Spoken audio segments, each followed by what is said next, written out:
Uh, Good morning again. We are extremely sorry to make you waiting for so long.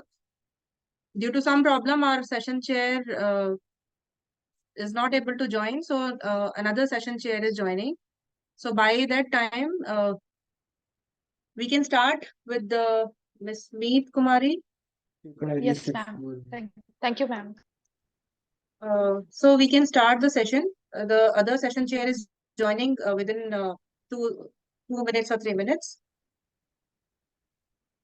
So Vedant, please can start the session.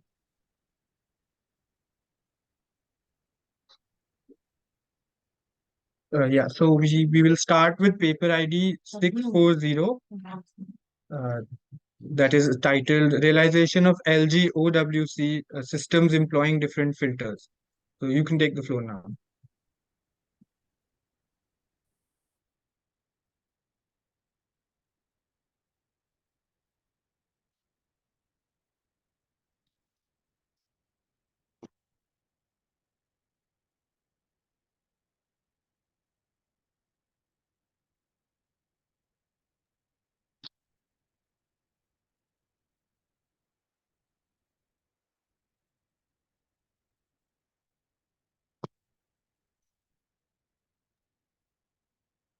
Smith, are you able to share your PPT? Should I share my PPT? Yeah. Okay. Thank you. So sorry, ma'am. Actually, I was not aware of that one. So my screen is visible? Is my screen is visible? I'm audible? Yes, ma'am, your screen is Ma'am, visible now. Yes, you can start. Okay. Thank you so much. Everyone, good morning, everyone. My paper ID is 640. My name is Meet Kumari, Chandigarh University, Guru Mohali. My paper title is Realizations of the LGOWC System Belonging Different Filters. So in this one, first of all, I present the abstract introduction, literature review, proposed design, result analysis, conclusions, and references. Abstract. A 4x10 OWC system is realized as well as investigating employing the rectangular Besser-Butterworth filter over the long reach at 4x10 gigabits per second. Optical simulation results indicate that the system with the rectangular filter has a finer performance over the Butterworth or the Besser filter. It provides more than 290 km range at 40 gigabits per second traffic rate. And we have the system with tolerant maximum pointing error of the 4 microradians at transmitter using the Besser filter. So the optimum performance can be realized by the proposed architecture over the existing ones. Introduction. One key characteristic of the information broadcasting technology of the future has been highlighted as a significant improvement in the data traffic transmission capacity. Due to the expansion of the data as well as the multimedia services like the Internet of Things based apps, live streaming, cloud services, video conferences, and high-speed internet, there is a great need of the before for the spectral bandwidth. And we have seen that OWC technology, that optical wireless technology, is one of the stronger contender. And we have seen that it has a memory better application as compared to the radio frequency application.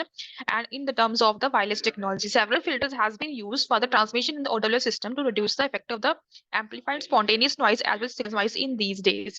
So this is the literature review. I have seen that in the previous work, I have seen that different type of filters are used in different works, and all these works have just tell that the maximum range can be obtained here 50 kilometer is this one, and then with 90 kilometer is for the number 8 and number 9 references. But the number of channels are limited here. Also, the traffic rate is maximum, that is 100 gigabits per second for the number 8 references with the Butterworth filter. So this is the limitation that we have to just extend. We have to extend the range and traffic rate by using the subsuitable filter. May I request you to be a little slower? Little slower, ma'am. Yes, ma'am. Difficult So to we have understand to. otherwise. Yes, thank you. Yeah, so this is the way that we have to extend the transmission rate and the transmission range. So by the more number of channels, and we have seen that till now Butterworth filter is providing the maximum performance, but actually the number of channels is still limited. That is 2 is there. So this is the shortcoming of the previous work. So I have to just remove. So this is the proposed design. In the proposed design, I have seen that we have used different type of the filters. different type of the filters in the OWC channels, and the transmitter is the 4 transmitter, receiver is the 4 receiver is there, and all the receiver having the different wavelengths, and with the 552.4 nanometer having the spectral width of 0.8 nanometer, and the WDM mux is basically used to multiplex all the input at transmitter, and demultiplexer is to be used at the receiver side to demultiplex all the receiver input to the different type of users. The filter can be bezel, rectangular, and the last one is the one of the filter is to be used here. So this is the result analysis we have obtained. So all the result analysis show the BER versus OWC range. So all the result analysis show that if we are just increasing, if we are increasing the OWC range for all the filters, we have seen that the maximum performance can be obtained for rectangular. Maximum performance can be varied as per for the performance. So out of all these ones, we have seen that sometimes we have seen when I have the maximum that for 1 microradian, number A is my microradian pointing error is this one. So out of this one, the Bessel filter is performing the best performance with a 290 kilometer range. For the number B, that is a 2 microradian pointing error, we have seen that rectangular filter is showing the best performance. And number 3 is the 3 microradians, that is the error is there. Then we have seen that again the rectangular filter is showing the best performance. And then number 4 is a 4 microradian transmission error. We have seen that again we have seen the Butterworth filter performing the best performance. So alternatively, we have seen that with the range, with the change in the transmission error, we have seen the different filter performing the different, but overall we have seen the maximum performance can be obtained by the rectangular filter. So this is the result we have seen there. Here we have seen transmission pointing error of the all the filters, and we have again in conclusion where we can see that this is the best filter showing the best performance. Number 2 shows the conclusion result of all the previous work, and we have seen that this work has a maximum 290 kilometer of the range with a traffic rate of 40 gigabits per second, and that's to be done with rectangular filter. But the number of channels is also 4.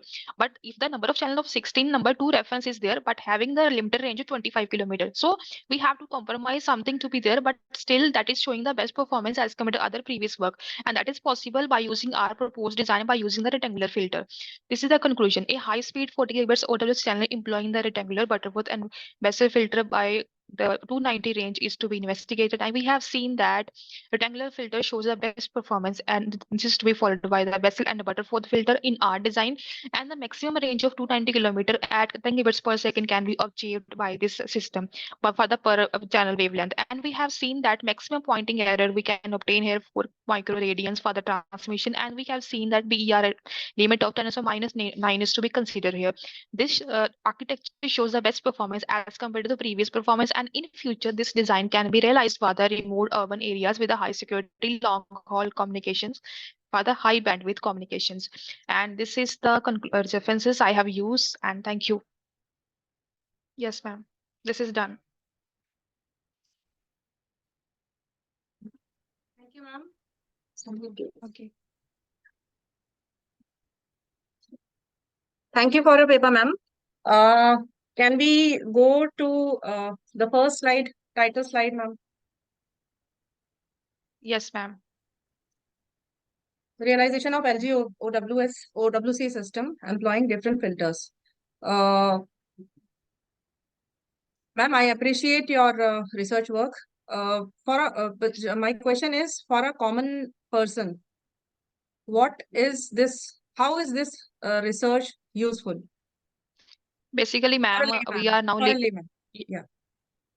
actually, ma'am, we are talking about the high speed communication in these days. High internet is there, and optical having the higher speed as compared to the other technologies. And if we are talking about optical wireless communication, this is the one of the fastest growing for the 5G and 6G system. And if we are enhancing this system in different ways, that we are extending the transmission range and data, and even we are increasing the capacity so that the more number of users we can extend here with a higher bandwidth. So this is the one of the best system we can use in multiple applications to fulfill all the demands of the future generation. So definitely this OWS system, optical wireless system, will help all the users to reach the maximum transmission range at the data range. And this is the one of the way we have extend the range by using the filter design. So this is the main purpose of novelty of this work, and we can use for the future purpose. Very nice. Thank you, I ma'am. congratulate you for this research work. Thank you so much for presenting this research work Thank you, in ma'am. conference. Thank Thank you, you. ma'am. Thank you.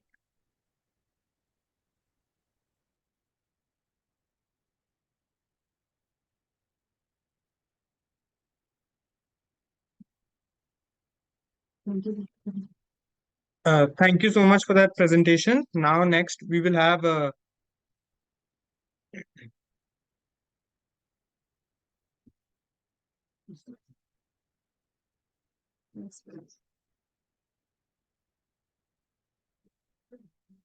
paper ID 41,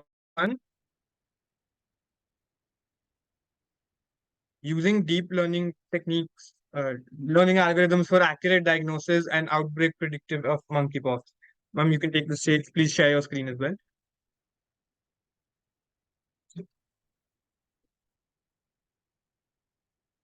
Is it shared, sir? Is it visible? Yeah, it's audible. Yeah, yes, it is visible. Thank you. Right. Excuse me, sir. So good. Sir, myself, Dr. Sumit Kumar Pandey. I am asking that you are not following that PDF that you have shared, that paper ID is serial number. Yes, yes. I got a few requests because people have certain classes. So Sir, now we will actually, we start. have also, my paper ID 6 is that in the second slot, and I Yeah, have also worked. That's now why I now haven't we now asked any request. yeah. Now we will go through on the serial number only.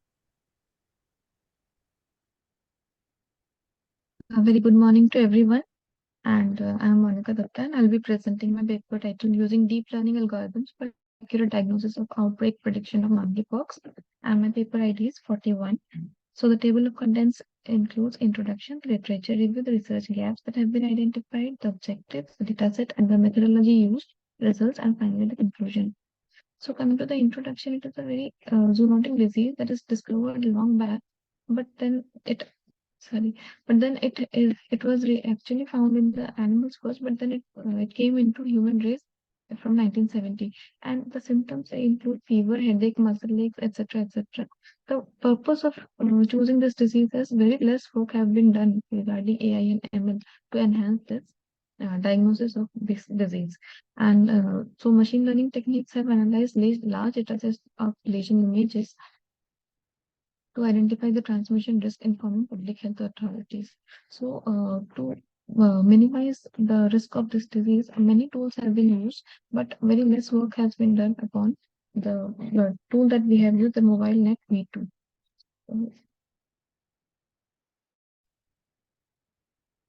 So, it is not okay. So, if we come to the literature review, we can see Can there are you several. just be a little louder? We cannot hear you Yes. properly. If we come to the literature, we can see there are several works that have been done to diagnose this particular disease, and many models of ML have been used, but we can see that the CNN model called MobileNet V2 has not been used, and it is proved to be an efficient one in many of the experiments, practical experiments. So the gaps that have been identified through the literature survey can be mentioned as this classification of monkeypox disease was found in many, we researched many of the DL models like VGG16, ResNet 50, Inception V3, and several models, but study on or implementation on MobileNet V3 was not done. So the objective of this work is to use MobileNet V2 in monkeypox disease to detect this disease on skin images. So data have been accumulated. A total of 2100 images have been used for the dataset, out of which 80% have been used to train the data, that is 1680 of the images, and 20% of the data have been used to test it, that comes to 420 images. So we have classified, there are three subsets of data. May I Training, ask a validation, question? data. Yes, ma'am, please. You said some percentage of data was collected for training Yes, and ma'am. some for testing. 80. Yes, So ma'am. was there some specific segregation, which data will be selected for testing and which will be for training? Or Ma'am, randomly you picked up? random, ma'am. Random. It was random. But 80 and 20 was the ratio that was considered. 80 and 20 was considered. Yes, Okay. ma'am. Yes. So we have considered 80 and 20, and it contained images from monkeypox disease also and other similar pox disease also, so that the training should be, so that the training is efficient. And then they were augmented. The images were augmented, and it was used for the implementation in mobile V2. So to be specific, there were 980 pictures of monkeypox and 700 pictures of the other diseases in total. So if we see the methodology, so And which was your so data we, source, ma'am? I'm sorry, I'm disturbing you a lot. no, ma'am, that is exactly, it's perfectly fine. It was from different methods. It was from internet. It was from various other methods. Actual images from cameras were also present in our data set. They were all randomly collected from various sources. It is not a data set, complete data set is not picked from anywhere. Okay, but still a few sources you can, if you can tell us. Yes, ma'am, The it was study is interesting, that's why I'm asking. it was some data were collected from Kaggle, but some data were From? actually collected from some people. I mean I'm sorry, the patients who were actually suffering from it. We had some contacts with the doctors, and they had some images, so they could send us, and that were augmented further. Okay. So methodology, if we see, so first we compile the data set because it was not from a particular any particular source, and then the deep learning model was implemented, and while training we've achieved an accuracy of 94%, and then the visualization process, the visualization diagrams are mentioned, and actually this is implemented on transfer learning. Transfer learning is basically we train the model on some other, it is already pre-trained, so it uses less time and less and with more efficiency. So first we had pre-processed all the images, that we had 2100 images, and we had pre-processed it. We had resized it into 224 by 224 pixel using some of the libraries like OpenCV and PIL, and then it was These used on libraries that. are of which language? Which language did you use? Python. Okay.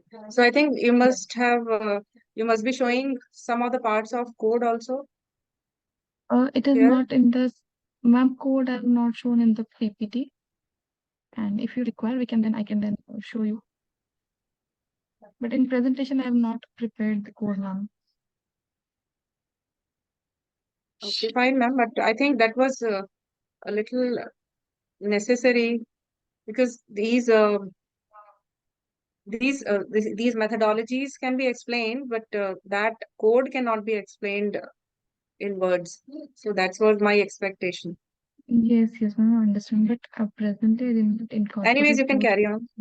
But Yes, this is ma'am. my humble suggestion that in such kind of research, when the whole research is code based, then code is necessary to show because the whole Sure, task ma'am. is being done through code.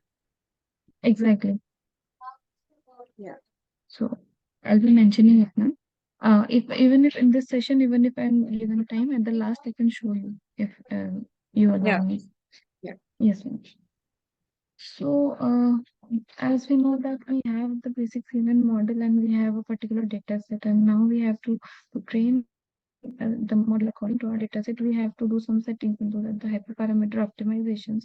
It is actually the environment to run the program, or the batch size or epoch, and whatever settings we do to carry out the code to be implemented on the data set. These are the hyperparameter optimization. We have used ReLU activation function here. And if we see, while training, the left diagram figure number 2, while training, we have achieved an accuracy of 97%, and there is a very, very minimal loss on the train set. And these are the two diagrams of accuracy and loss while training. And this is a snapshot of the validation images. We can see in the confusion matrix that there are in the labels, we can see that the classification has been done, and it has been done with very accurate results. If we can see here the actual results, we have achieved only 71% accuracy. It is not as at par in comparison with other models, but the thing is, this is a pre-trained model, and this model has not been used to classify this kind of disease. So it was just an effort to try this model on this kind of disease data set. So, Ma'am, can you please be a little louder? yes, It's 71% accuracy.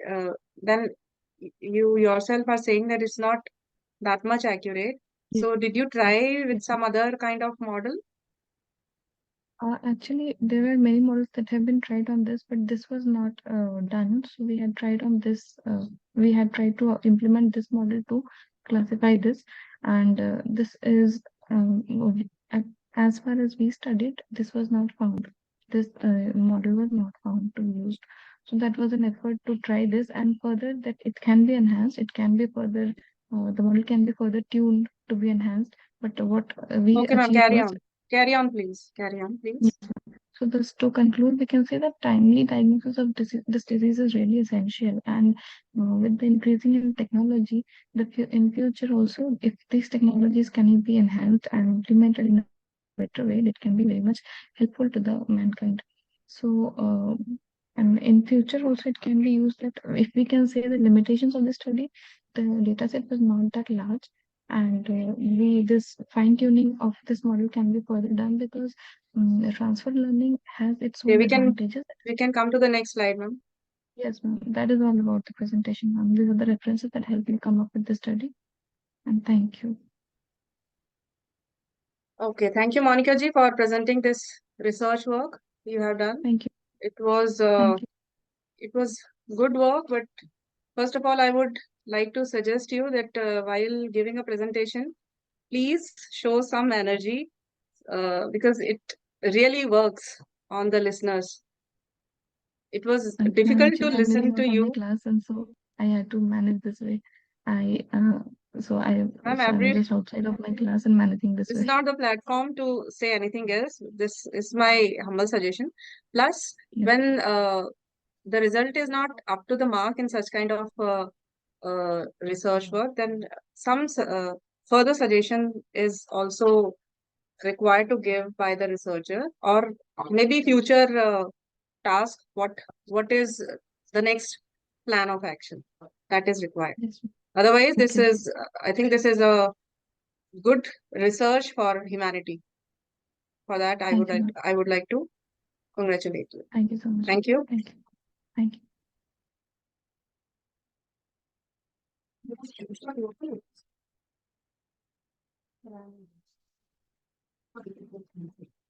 Uh, Thank you so much for that presentation, ma'am. Now I would like to call our next presenter with paper ID number 3, entitled Engineering High Efficiency CZTSSE Solar Cells, Investigating the Role of Absorption Layer Thickness and Doping Density.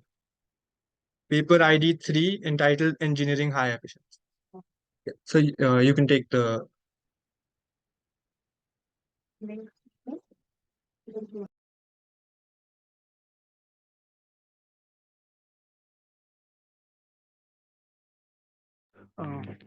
Good morning, sir. I am audible, sir. Yes, sir, you are audible.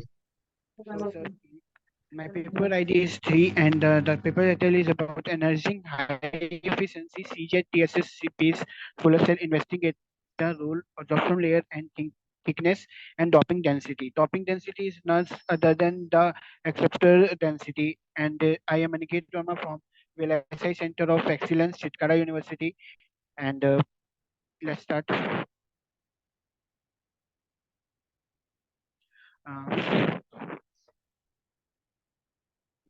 The outlines of my papers is about to introduction of solar energy, why CZTSSE is considered in this study, and device structure used in this study, methodology, result and discussion, and conclusion and references. Uh, Firstly, start with introduction to solar energy. Solar energy refers to the energy from the suns. As we know that solar energy is one of the most renewable source of energy in the world, and these are renewable source of energy like non-renewable like fossil fuels. Fossil fuels के comparison ये renewable source है. Its benefit of solar energy is that it produce any pollutant in any latent source of energy.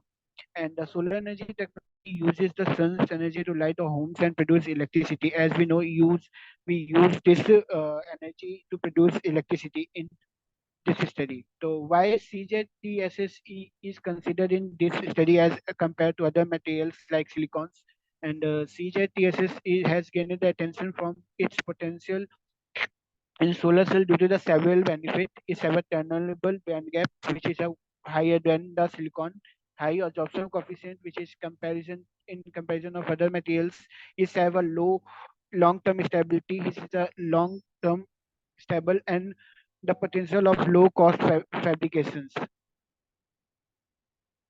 Then we start with device textures and methodology. As we know that there are the 4 layers zinc oxide and CDS, and then CZTSSE, and then MOSSE2. Their measurements and the thickness is shown in this figure, in which we consider the JNO and 10 nanometers, CDS is 15 nanometers, and CZ is 1000 nanometers, which is approx the 1 micron meters, and 170 MOSSE. And the second, the utilized as a device. The CZ TSSE is an active or observable layer of this device, and the MOSS is last layer of this device, which is utilized as interface. And let's start with research result. In the variations of in this study, the variation of done is 0.1 to 1 micron, which is approx 100 nanometers to 1000 nanometers, and accepted density is approx 10 to power 14 to 10 to power 19 per centimeter square of active layer is to be done. As shown in figure 3a, the effect of both variations in open circuit, the open circuit voltage, which is VOC, the important factor of semiconductor devices and solar cells. And as shown in 3D, the effect of both variation in short circuit density, and so did the VOC. So it will for the maximum open circuit voltage, we have to maximize the accepted density and thickness. As we know, as we noticed in the graph that for the maximum thickness, the VOC is maximum, and with maximum accepted density, the VOC is also maximum, and with maximum doping density or accepted density, the thickness will be Excuse me, sir, maximum your as so your voice is breaking a little. Can you repeat this slide as well, please? It's been breaking a little bit in between. So the result and discussion session is here.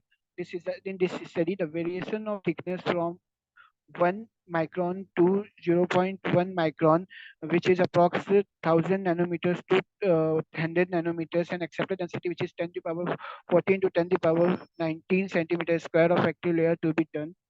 As shown in the figure 3a, the VOC is variated with the variation in accepted density and thickness. As we notice that the only thickness variation is maximize the VOC, and the accepted density also maximize the VOC from 0.57 volt to 0.8 volt, and the short circuit density variance from 13 milliampere per centimeter square to 8 milliampere centimeter square. And for the maximum VOC, the accepted density will be maximum, and the thickness would be maximum. And for the maximum short circuit density, we have to maximize the both of the variations. And this is a continuous. This is another result and discussion session. As shown in the figure 4a, the effect of both variations of fill factors of the device. The firstly 4b effect of both the variations of power consumption efficiency, which is the most important parameters in semiconductor device and solar cells as well. The power consumption efficiency is varied from 8.2 to 21.7%, which is the output upon input, and the fill factor, which is approx to 67% to 85.8%, which is a very good fill factors and in the field of photovoltaic cells. And the power consumption efficiency increase with the increment in thickness and increment in the accepted density. This is a conclusion for this study. The CZTSS is based silicon cells, single junction single junction solar cell be consummated with SCAPS 1D tools, and the performance of proposed device examining Am various thickness I and accepted. audible? Yes, ma'am. Anamika ma'am? Yes, ma'am, you're audible. Yes, Seema ma'am, we are there. Let's finish this. Hello? Seema ma'am, we are, I'm there, Dr. Vinita. Let's finish this presentation. Seema ma'am, am I audible? Yeah.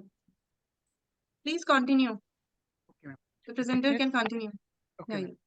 The performance of proposed design to the at various thickness and accepted density. The thickness should be maximum and the accepted density should be also maximum for the maximum output and better performance considered devices. The resulted PV parameters at the maximum thickness and maximum absorber density and the accepted density is about open circuit voltage is about 0.79 volt and JC is about 38 milliamperes and FF is about 85.8% and the power consumption efficiency is about 21.7%. And these are the differences, the main differences of this paper and this study. And thank you.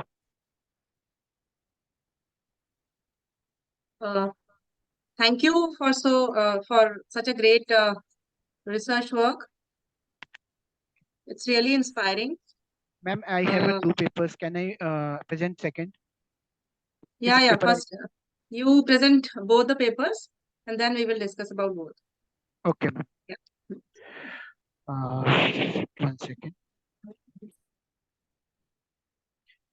The second paper is about, and my second paper ID is about 61, and the paper title is about unveiling the potential DJ 2D 3D perovskite materials of next generation solar cells.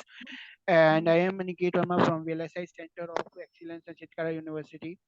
The outlines of this presentation is also the introduction to solar energy, why DJ perovskite is used in this study, and device simulation methodology, result, discussion, conclusion, and differences. The energy, firstly, introduction to solar. Excuse me, sir, could you please share your PPT for the second paper as well? It's the first paper that's still showing. No, ma'am, this is second paper. 1 second, sir. Can I stop 1 second? Yeah, can you please share your screen again? One second. Now it is second paper, no? Just go to the It's first paper slide, ID please. 61. Go to first slide. Yeah, yes, sir. Yes, sir. You can continue. Thank you. So, my second paper ID is 61, and the paper title is Just a minute. I would request you to first let's confirm, Dr. Seema girl, if we all are audible to her. Seema ma'am, can you listen to us? Right. So give me a minute. Let's confirm with her.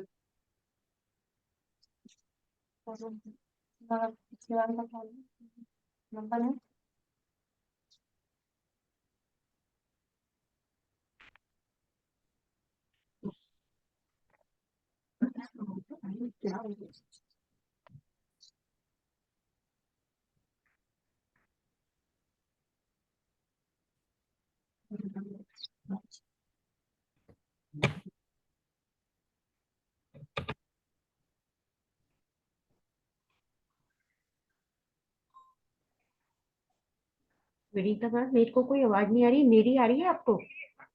Yes, ma'am. You are audible. Seema ma'am, you are audible. Are we audible?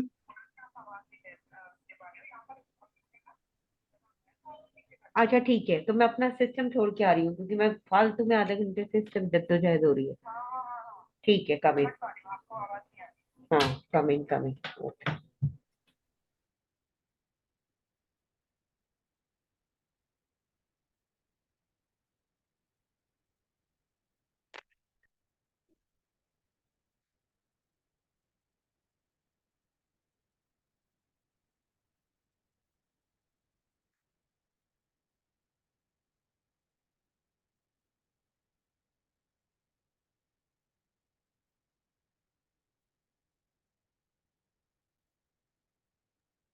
Yes. So now you can start. Yeah, please start. Okay, ma'am. Thank you. My second paper is about is 61, paper ID 61, and the paper title is Unveiling the Potential DJ2D 3D Perovskite Material for Next Generation Solar Cells. And myself, Aniket Verma from VLSI Center of Excellence, Chitkara Institute of Engineering and Technology, Chitkara University, Punjab. So,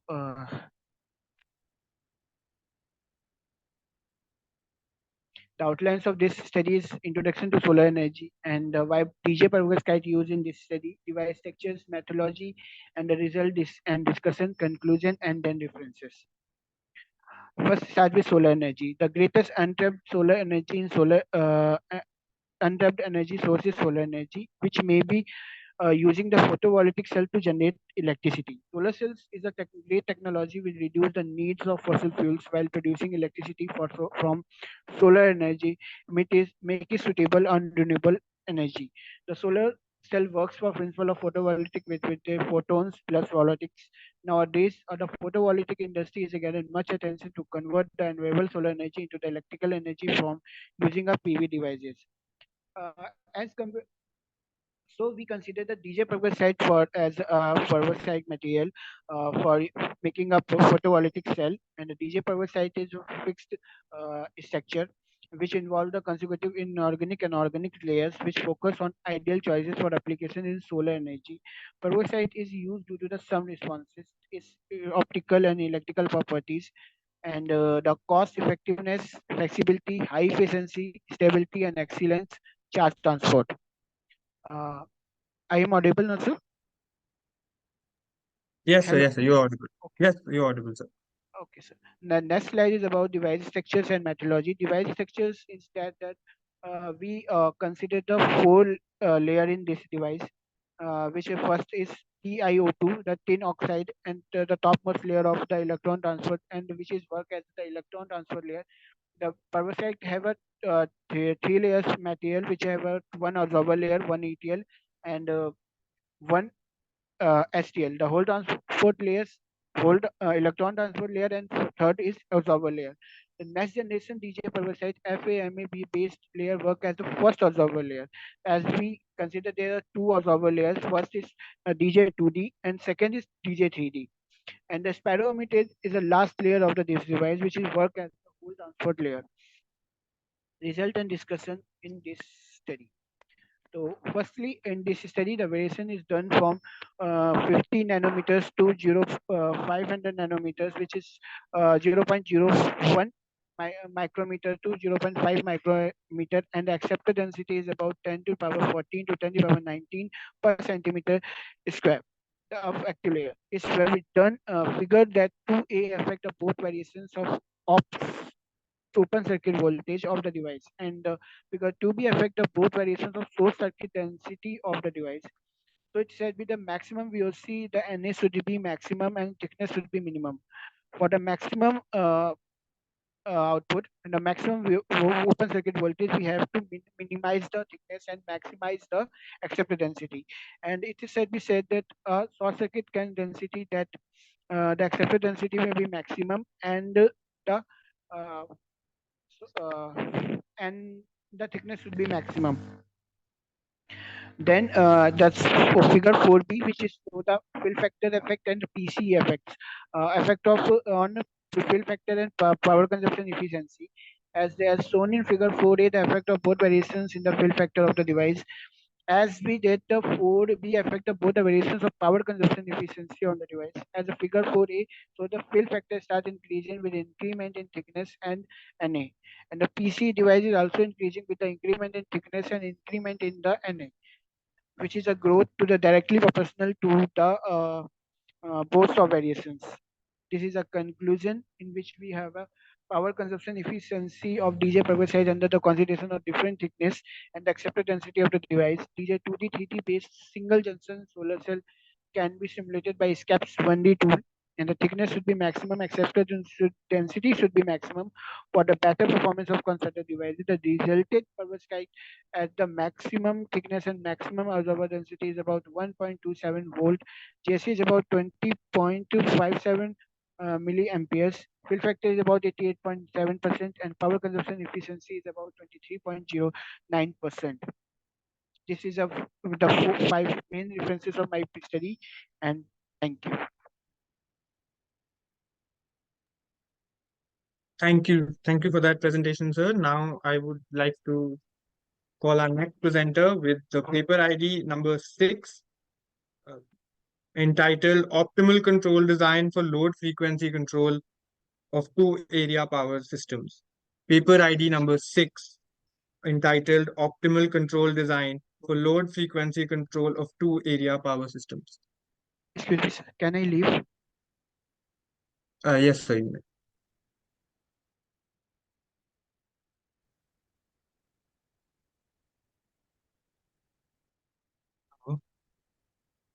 May I audible to all of you?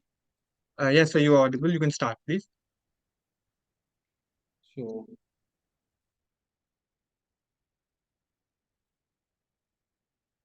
my topic of the presentation is the optimal controller design for load frequency control of two area power system, paper ID of 6. In this work, we are actually planning to design the load frequency control for a power system. The power system is the main purpose of the power system is to give the uninterrupted power supply. So for providing this uninterrupted power supply, whenever there is a sudden change in the load, whenever the change in the load occurs, there will be fluctuation in the frequency occurs. And if you can't able to make the frequency constant, then there will be the supply will not be continuous. It will be a uninterrupted, it will be an interrupted supply, but our objective is to make it uninterrupted. For this, we are going to design the controllers. There are the various methods of the designing of the controller. In this work, in this presentation, I am focused about the optimal control, that how we will plan to design an optimal control technique. So in this presentation, it consists of the introduction, then the what is the two area power system, the design of controller. It is mainly divided in two parts. Both are the optimal controller. One is the based on the LQR, that is known as the linear quadratic regulator based control, and the second one is the state observer based control. And we will see that simulation results where we have considered a two area power system and we simulate in MATLAB Simulink environment, and we have seen the output performance, that how that performance is comparatively superior than without any controller.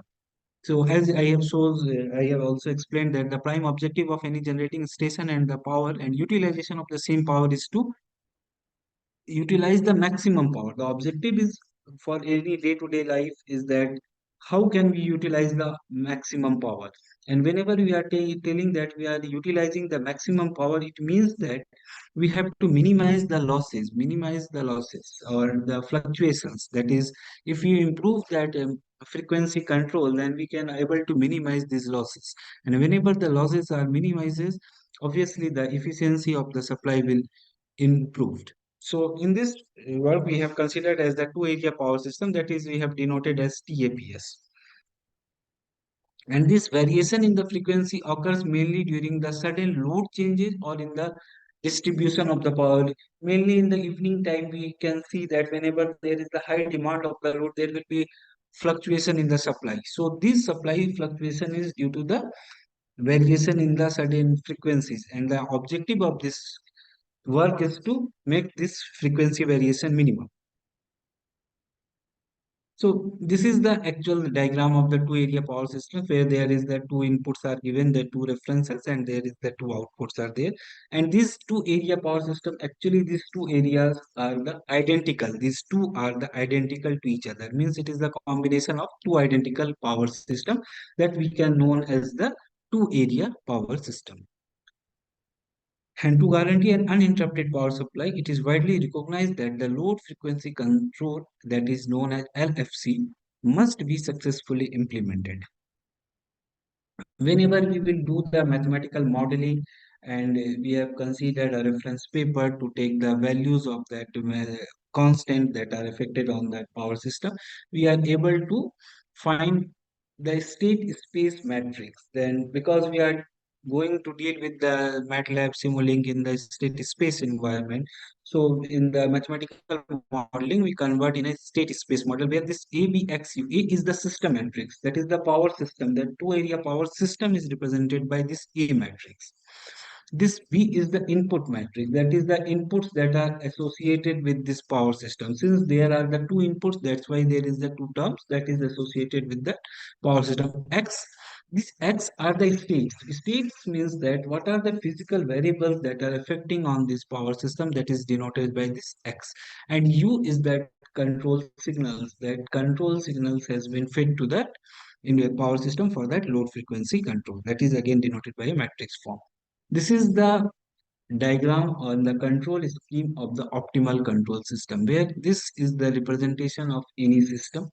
It is the generalized diagram. It is not only stick to the power system, but any system, if you want to control optimally, this is the diagram that we should follow. This is the system matrix. C is the output, Y is the output, C is the output matrix, and K is that feedback gain matrix, that is known as the state feedback gain matrix. The objective of the controller design is to find these values of K. Whenever we are able to find suitable values of the K, this overall closed loop system will become more efficient. All these are in that closed loop. So we can able to minimize the errors. So in this work, we have found this K using two methods. One is that linear quadratic regulator method, and the another one is the state observer based method. In the linear quadratic regulator method, the objective is to minimize the objective function Z, that is to minimize the errors. And for minimizing these errors, there are the two matrix known as the Q matrix and the R matrix. That is the control cost matrix and the control gain matrix. That objective is to find this Q and R, is that to minimize this Q and R efficiently. Now, this is the formula through which this K is obtained. Okay. But in the LQR matrix, what happened? We in any system, whenever you are designing and we are supposed to design as a control engineer, we assume that all the states of the systems are measurable. But whenever all the states of the systems are not measurable, we cannot able to design an efficient LQR controller. Means if there are some states that are unable to measure, in this case, we have to observe these states. We have to just, you can say that by output, we can observe the phenomenon of the states, and then this type of controller is known as the state observer based controller.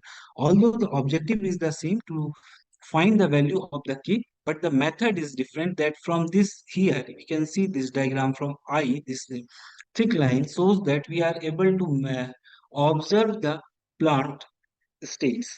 So using these methods, we can also able to find the K matrix. It is beneficial for the state in which some for that system in which some states are we are not able to measure it.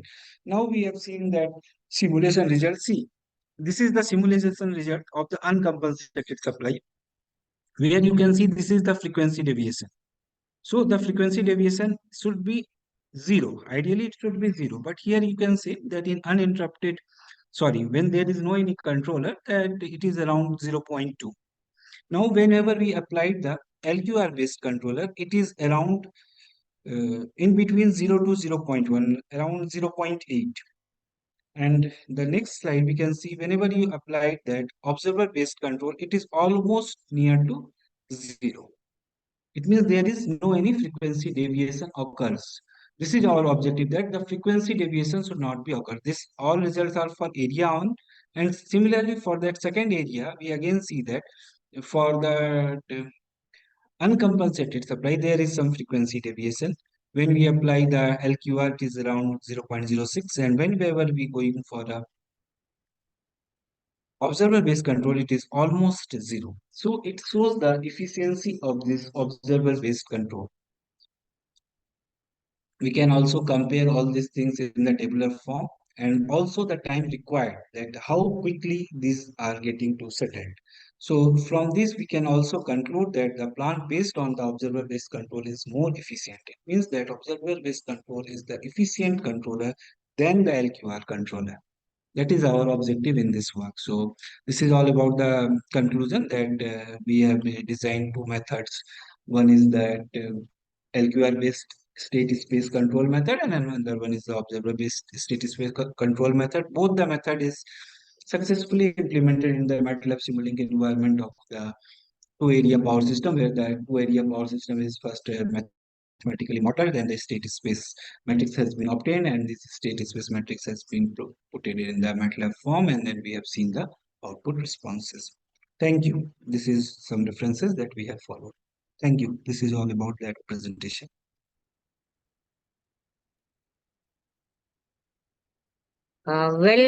Very good presentation.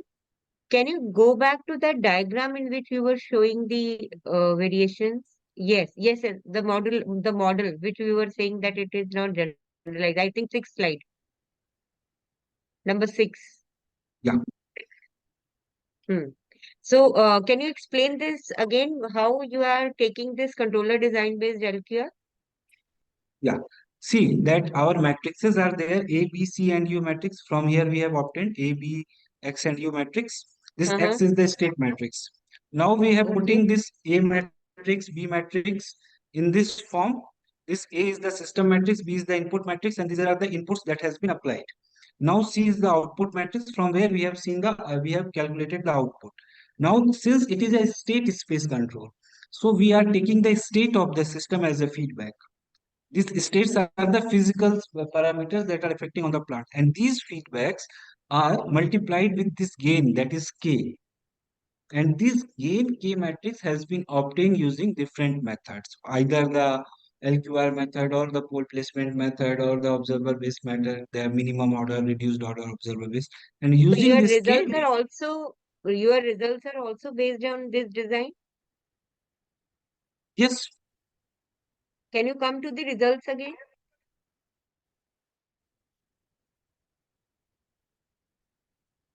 Okay. So, yes, so this was the graphical representation of what we have obtained using that model. Yeah. Yeah. This is the uncompensated. It means there is no any controller. From here, this is the LQR based. There is a controller and there is the controller. The first result, this one is without any controller. That is the actual system. So response. if there is no control, so what you have concluded in this case? Yeah, that our objective is that this frequency deviation that you are seeing in y-axis, this frequency deviation should be 0, ideally. Okay. Means there should be no any fluctuation. But here you can see there is a difference around 0.2. There is a deviation, yes. But whenever you are designing the controller, these deviations are minimizing. Okay. Okay, Here come it is to the here it is almost 0. Yeah, using the observer based control. Okay. Okay, thank you. Well presented. So you can call the other participant. Thank you so much for that amazing presentation, sir. I would now like to call our next presenter with paper ID 19 entitled Elliptical Slotted Patch Antenna for Wi-Fi WLAN Applications. Paper ID 19 Elliptical Slotted Patch Antenna for Wi-Fi and WLAN Applications.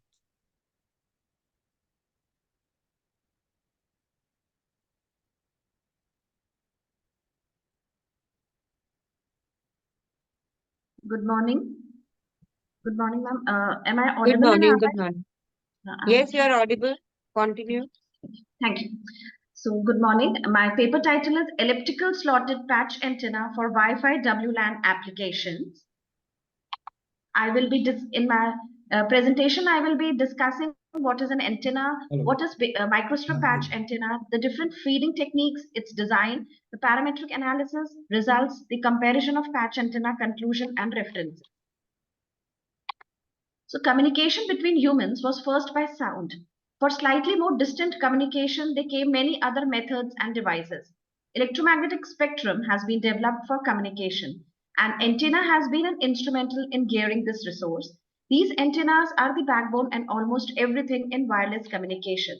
So what is an antenna? They are the metallic structures designed for radiating and receiving electromagnetic energy. Villanis has defined this as the charges are moving with uniform velocity along a curved or a bent wire. In high performance aircraft, spacecraft, satellite, and the other applications, we need to reduce the size, weight, cost, performance, and the ease of installation. To meet all these requirements, the microstrip patch antenna has been used. So basically, what is a microstrip patch antenna? It consists of a ground plane. Above it, we have a dielectric substrate and a patch. The thickness of the substrate can be increased to increase the bandwidth and the efficiency. There are various feeding techniques depending the contacting or the non-contacting. Here in this, amongst the various, we have used the microstrip feed line. The conducting strip is smaller in width as compared to the patch, and this kind of feed arrangement has the advantage that the feed can be etched on the same substrate. This is the diagram for the feed technique that we have used. There are many other also, but in our design, we have used this feeding technique. So this is the antenna design. It consists of a inner circular patch with microstrip feed, which is shown in the next slide. It consists of a radius of 7 mm. And in the next stage, we have the elliptical slots. Hello. वही हमको बोल रहा था कि हमको हम lab में Hello. क्या थ्योरी का पैसा लैब में कन्वर्ट हो गया, बेटा, ये सब just हमको wait. बता रहा था। बोले कि लास्ट सेमेस्टर का बात करिएगा तो फिर आपका तो कोई पास भी नहीं हुआ है, तो बात मत। Ma'am, you can continue. Okay. So in the next design, we have made 4 elliptical slots with 45 degrees rotation, which is inserted in the patch. We have done this to make a perfect impedance match of 50 ohms. And to increase the value of return loss, small rectangular slot is also inserted in the patch. So this is the design that we have made. Circular patch is there. On this, we had made elliptical slots. The elliptical slots are 45 degrees apart. And to make it more, to get good results, we had made a ground slot also in the patch. So these are the dimensions. These dimensions are being finalized with the help of the parametric analysis that we will be discussing. This is the flow chart. We have first finalized the dimensions of the DGS, which is the defective ground structure, dielectric material. We have performed the analysis, and if we did not get the results, we have made the further parametric analysis. So the first thing that we have made is we have analyzed the effect of the variation of the ellipse radius. So this is the diagram. The inner elliptical slots, we had made the parametric analysis, we had changed this, and we found that with the 5 mm variation, the better results are obtained as compared to the bandwidth, return loss, and impedance matching. Next, we have changed the substrate material. The readily accessible substrate material are examined and outputs are checked. We have taken 4 substrate material: bakelite, Rogers RT, epoxy, and FR4. The substrates provide the mechanical rigidness. If the substrate size increases, then the volume of the antenna increases. The radiation energy depends on the substrate. The cost is the main important parameter to finalize the substrate. So with all those, we have obtained 4.8 gigahertz, but we have preferred FR4 because it is cost effective. So this is the analysis with all the 4 substrate material: bakelite, epoxy, FR4, and Rogers. And we have taken FR4 as the substrate. Now we have varied the effect of the feed thickness. The microstrip feed, this is the feed that we have taken, and we have done the variations from 1 mm to 3 mm. We have used CST micro. Observed that frequency range obtained is from 2.8 gigahertz to 7.9 gigahertz at 2 mm feed, and with the impedance match of 50 ohms. We can see here in the diagram that we have varied the feed and then we have analyzed the results. The effect of ground defect. The ground DGS refers to the slots or the defects on the ground plane, and it has been developed to improve the characteristics of many devices. This is the equivalent circuit of the LC resonator circuit. So without a ground, our results were not good. So we have imposed a rectangular ground slot and we have varied the thickness of this ground slot. Now in the ground, we have given a small slot also. You can see here, and the variations is observed in the return loss by varying the rectangular slots. These are the results that we have obtained. A group delay is also calculated by taking the frequency derivative of the input impedance. Actuality, the group delay is composed of the contribution. How much less is the group delay while we are traveling the input and receiving the output? VSWR, voltage standing wave ratio, it is a measure of the impedance matching which should be less than 2, and we have obtained in the prescribed frequency range. This is the far field radiation patterns, the gain diagram in the 3D radiation. We found that at resonant frequencies of 2.5, 5 gigahertz and 6, we have obtained a good delay with FR4 substrate material. This is the current intensity, which shows that while using the microstrip feed line, this is the current at the boundary cut and the feed line. I've also compared the proposed patch with other already made antennas, and with the same substrate, same feed line, I found that the proposed antenna has been with the less dimensions. So cost, dimensions, bandwidth are the main parameters that we have obtained. So conclusion, a packed smaller circular compressed small width circular in shape aerial with WLAN and Wi-Fi applications is proposed. The most common Wi-Fi bands are 2.4, 5 and 6 gigahertz, which are used in microwaves, baby monitors, security cameras and garage door openers. WLAN frequency bands and channels showing allowed wireless local area network channels using IEEE 802.11 protocols are used. The microstrip feed line is used. To achieve 50 ohms, coordinating elliptical slots are created and notch in ground is made. So these are the references.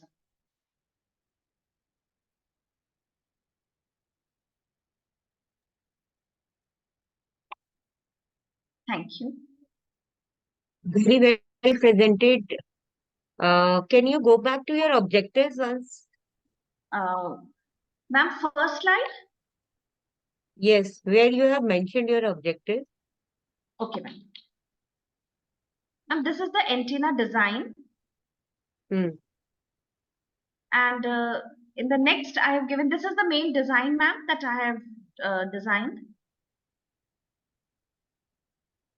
So, do you think there is a marginal difference, or like you are taking different size for these antennas? Ma'am, this is the one size that I have taken. And in that one size, I have made elliptical slots and then ground slot so that better results can be obtained with smaller dimensions, ma'am. So how will it affect? So it will create better dimensions. Yes, ma'am. Because the main parameters to achieve that is the cost should be less, ma'am. Size should be small, bandwidth should be better, and gain should be better. So you have not taken the constraint of cost. Have you yes, ma'am. mentioned Yes, in ma'am. the Yes, ma'am. Because I have taken go back to that slide where you have taken that constraint? Ma'am, I have written here substrate. So, ma'am, I have used FR4 substrate, which is less costly as compared to the other substrates. The main parameter of cost depends upon the substrate material, ma'am. Okay. So it will affect like less cost and better dimensions. Yes, ma'am. So Yes. like you are working basically the optimization concept, you know? Yes, yes, ma'am. You Yes, want to optimize it, is the it? antenna. Yes, ma'am. Yes, ma'am. Okay. So finally, what you have concluded? Ma'am, the size is reduced, ma'am. I have compared it with other antennas also, ma'am. 1 minute, ma'am. I will show it again. Yes, in that slide you had shown 3 sizes, 1 mm, 3 mm. Yes, ma'am. This is my proposed antenna size is 18 into 37, and the cost is the FR4 material, which is less costlier. So, ma'am, it is very simple size, and the other parameters are attained with this size as compared to the other antennas, which have a bigger dimensions, ma'am.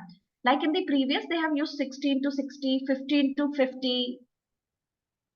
And the dimension which you are proposing, is it available right now, or it is for only for the future prospect? No, ma'am, I have made this, I have simulated this, and now we will be fabricating it. Hardware, we will be making it, but software work we have done, ma'am. Software is done. Yes, ma'am. Okay. Okay. Thank you. Thank you, ma'am. Thank you, ma'am. Thank you so much for that lovely presentation, respected ma'am. Now I would like to call our next presenter, that is paper ID number 20, entitled Mediating Role of Self-Perceived Mental Health in linking the work-life balance with job satisfaction. Paper ID 20, Mediating Role of Self-Perceived Mental Health in linking the work-life balance with job satisfaction. Good morning, everyone. Myself Kavita, and I am representing the paper titled Mediating Role of Self-Perceived Mental Health in Linking the Work-Life Balance with Job Satisfaction. The topics I have covered here are abstract introduction part, literature review, research hypothesis and framework, proposed methodology, results and discussion, future research directions, limitations, and conclusion part along with reference section. Coming to the abstract section, the main objective of the current study is to examine the association between work-life balance and job satisfaction. For the study, data has been gathered from 516 police personnel from different police stations in Haryana state through a structured questionnaire. Assess the psychometric features of the instrument. Smart PLS is used. PLS SAM finding shows that job satisfaction is favorably correlated with work-life balance. Self-perceived mental health is positively associated with job satisfaction. And self-perceived mental health has a partial mediating effect on the association of work-life balance with job satisfaction. The present study is susceptible to common method biases and social desirability because it is based on self-reported measurements. However, sufficient measures are taken to lessen these constraints. According to report of current study, employers must comprehend the significance of work-life balance in order to achieve job satisfaction and should implement various programs to improve work-life balance of the police personnel. This study sheds fresh light upon the impact of work-life balance on job satisfaction through self-perceived mental health as a mediating variable. Coming to the introduction part, work-life balance can be characterized as achieving equilibrium between different spheres of an individual because every person has his or her 24/7 hours limited time period. In that time period, he has to distribute according to his priority. And job satisfaction is a very crucial or critical factor. It has been discovered that they are connected with factors such as employees' turnover, intention, productivity, health, institutional commitment, and so on. According to many studies, a contented employee will be more productive and prolific for the organization, taking the initiatives for work-life programs. An establishment can attract more and more key employees, which will beneficial the organization. Then coming to the literature review, according to a study conducted by Kelly C. in 2016, published in Encyclopedia of Human Resource Management, the concept of work-life balance has a significant impact on various stakeholders, including women, men, families, and companies. The significance has been widely recognized among individuals of many demographics, including genders, with or without children, single individuals, and those in committed relationships. The growing awareness of the necessity to achieve a harmonious equilibrium between one's professional obligation and personal well-being holds significance, relevance for both individuals and organizational efficacy. Another study shows that job satisfaction refers to subjective level of contentment and individual experience in relation to their employment. This notion is particularly bolstered by an individual's subjective experience of contentment. Job satisfaction Job satisfaction is contingent upon an individual's capacity to successfully do requisite activities, the level of communication within an organization, and the manner in which management interacts with employees. According to the researcher, dissatisfied workers are more likely to be absent from work, arrive late, and high employee turnover rates are there. Another study shows that employee experience symptoms of sadness and feeling of being overwhelmed due to an imbalance between their work and personal lives. In order to maintain equilibrium, organizations should strive to cultivate an appealing and adaptable working environment. Another study shows that presently organizations are focusing on organizations such as programs for achieving equilibrium in work and life. You can skip Job this satisfaction. literature review. You can come to your work, your objective hypothesis and the analysis. These are the research okay, ma'am. These are the research hypotheses. First hypothesis shows that work-life balance is positively linked with good self-perceived mental health. Then positive self-perceived mental health is positively related with job satisfaction. Work-life balance is linked to job satisfaction, and self-perceived mental health mediates relationship among work-life balance and job satisfaction. And coming to the conceptual framework, this is the conceptual framework in which it is clearly shown that self-perceived mental health, MH is showing self-perceived mental health, WLB is showing work-life balance, and J stands for job satisfaction. It is mediating the relationship between work-life balance and job satisfaction, and it is directly also related with work-life balance and job satisfaction. Then coming to the proposed methodology, TLS-SAM technique is used in the study as quantitative method to analyze the data, and work-life balance, self-perceived mental health, and job satisfactions are considered as latent variable for the study. Data was collected from civil police personnel from Haryana state using a 5-point Likert scale, ranging from extremely dissatisfied to extremely satisfied. A total of 516 samples was collected, and the Cronbach alpha is used for measuring the reliability coefficients of the instruments.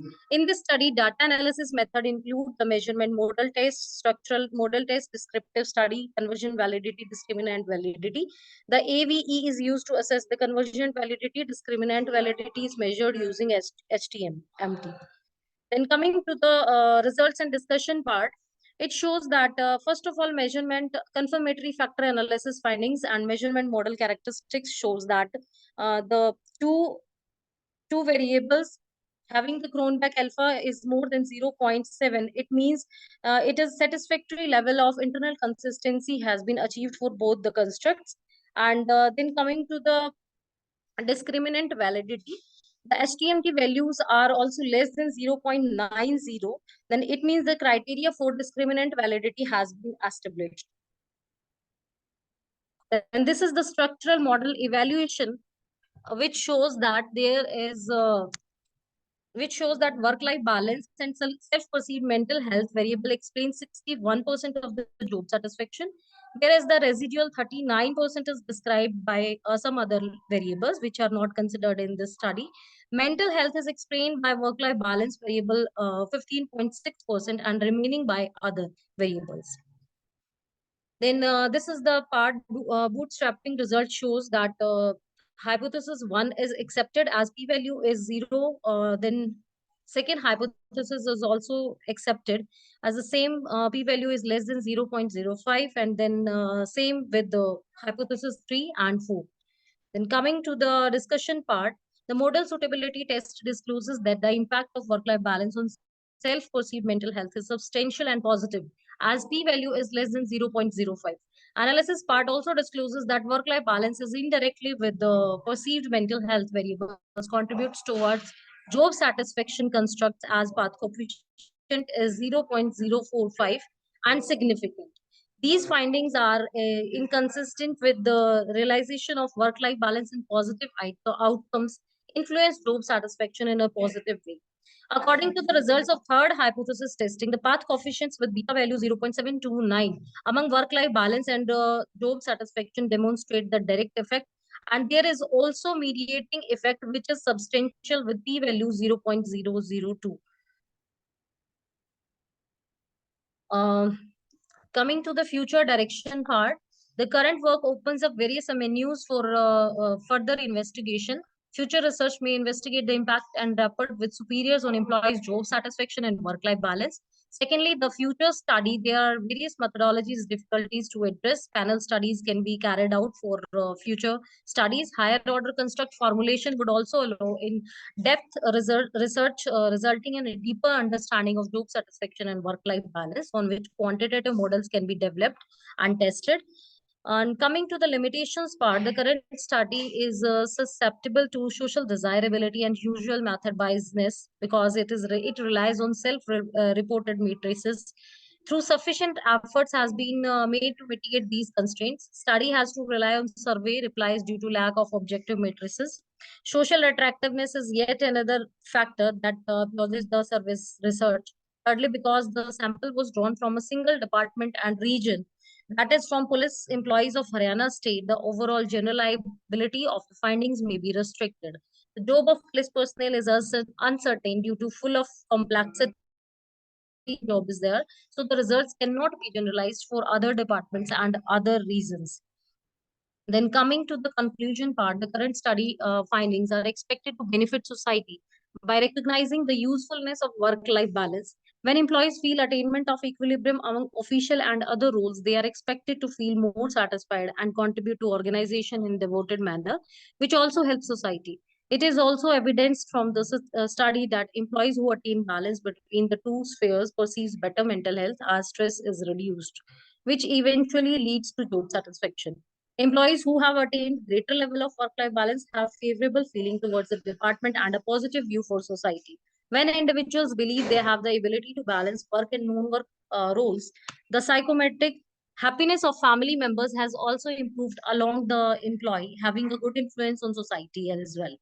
Disturbance in work and life spheres raises poor mental health like tension, stress, uneasiness, as a result of which healthcare cost choices both for the society and for setup. Because organizations and its employees are both part of society, satisfied employees help the organization in terms of profitability and yield. While work-life balance benefits society by improving the inner well-being and also called psychological well-being of employees and their peoples. This is the reference part. Thank you. Very well presented, Miss Kavita. And your topic also, it is very, lively topic, and it needs to be taken care of, like work-life balance and mental health. And as you have mentioned, that it creates happiness and it creates the positive impact in that. So, what other factors you are taking in maintaining this work-life balance? Like one of the factor is the mental health. You were saying that mental health, you have concluded that mental health is creating the 65%. You have given weightage to the mental health and rest of the other to the other factors. So, what other factors you have taken? Ma'am, other factors I have not taken in this study, but there are a number of factors like superior support can be there, and organizations atmosphere may be there, or other programs could be there. Such But you other have not factors. mentioned those factors in your No, study, ma'am. no? No, no, no, no. And happiness quotient is also you have not considered in this. Hello. Happiness factor also you have not Hello. considered. Hello. Yes, ma'am. Happiness factor also you have not considered. You have not taken in this. No, ma'am. So what all things come to your that PLSEM model? I want to see the factors what you have taken. Slide number 8. No, where you have mentioned these work-life factors. Ma'am, work-life balance. These are basically 7 questions through which we have measured the work-life balance, which are mentioned in questionnaire. And job satisfaction में 3 you have taken, JS1, JS2, Yes, JS3. ma'am. Okay. Okay, thank you. Thank you, ma'am. Thank you so much, respected ma'am, for that amazing presentation. Now, I would like to call our next presenter with paper ID 58, entitled Influences of Efficiency of on Stakeholder Activism Using ROA as a Moderator. Paper ID 58, entitled Influences and Good morning, all of you. Shareholders. Yes. Good morning. First of all, I would like to thank you to accepting my paper. Here, the title paper ID is 58, and the title of this paper is Influence of Efficiency on Shareholder Activism Using ROA as a Moderator. I am Bhakti Agrawal, a PhD scholar at SIBM Nagpur. Here are the key content for this presentation. Firstly, I would like to introduce the topic what the term is shareholder activism is. Shareholder activism is basically it is an attempt made by the shareholders to communicate their ideas or their need to make change in the company policy and the management. It is basically based on the decision ownership, based on the ownership right Basically the company are more focused on the transparency and disclosure and the corporate governance as well. So the shareholder activism concept is now bring into aligned for the organization to get suggestions from the shareholders or the get ideas from the shareholder what to make new changes in their organization for more benefit, for more efficiently working in the economy. And the term efficiency is used here, it is a it is where you we I understand how the company efficiently operate their performance, where they are more accurate in their operating activity and in their financial well-being as well. The data development analysis is a concept where I use to measure the efficiency level of the organization. In this data analysis is a technique where we used to measure the efficiency of the organization on the basis of input and output ratio of the organization. The input data is taken for that is the liability, equity, and the operating expense, and the output data is generated is the revenue, operating, and profit. On the basis of the ratio of input and output, the efficiency is calculated. Shareholder activism has the potential to improve the efficiency and accountability of business are explored by many research studies, and the ROI is the term where we understand how the companies get profit after operating their assets. So, how much profit are generated from the company that they are used in their assets, invested in the assets. After conducting an extensive research, after conducting various review of literature, I found the gap for my study is that according to the study of Bhima Prabha Shen and Rastogi, I found that there is no study have been conducted on where we assess the impact of efficiency on shareholder activism in Indian firms. And secondly, on the Joel, Mankin and Satpura study, I found that there is a ROI used as a moderator. There is no study has been conducted where ROI is used as a moderator to assessing the impact of ROI on efficiency and shareholder activism. So on the basis of research gap, I formulate an objective for my study. The first objective of my study is to study the impact of efficiency on shareholder activism. And second objective is to oversee the impact of ROI that I use as a moderator upon the efficiency and shareholder activism. The hypothesis that I formulated for my study is efficiency significantly impact SHA or shareholder activism, or ROI significantly and moderate the relationship of efficiency and SHA. The data I used for this study is secondary in nature. The data collected for the year of 2016 to 2020, and the data is used in this study is 78 firm in India. It is a sample. It is a population in the size population size of this study is BSE 100, where I extracted data of 78 firm because it is a more trustworthy and validated data. Out of 100 firm, only 78 firms are give more reliable data for us to make a panel data for the study. And the research that I collected from the study is BSc website in the CMI Progress. I used in this study is the penal data economic matrix, where it is a hybrid form of the cross-sectional and time series, which give the advantage of time series and cross-sectional. The model that there are three models that I used in this study. First one is the base model, where I assess the impact of efficiency on SHA.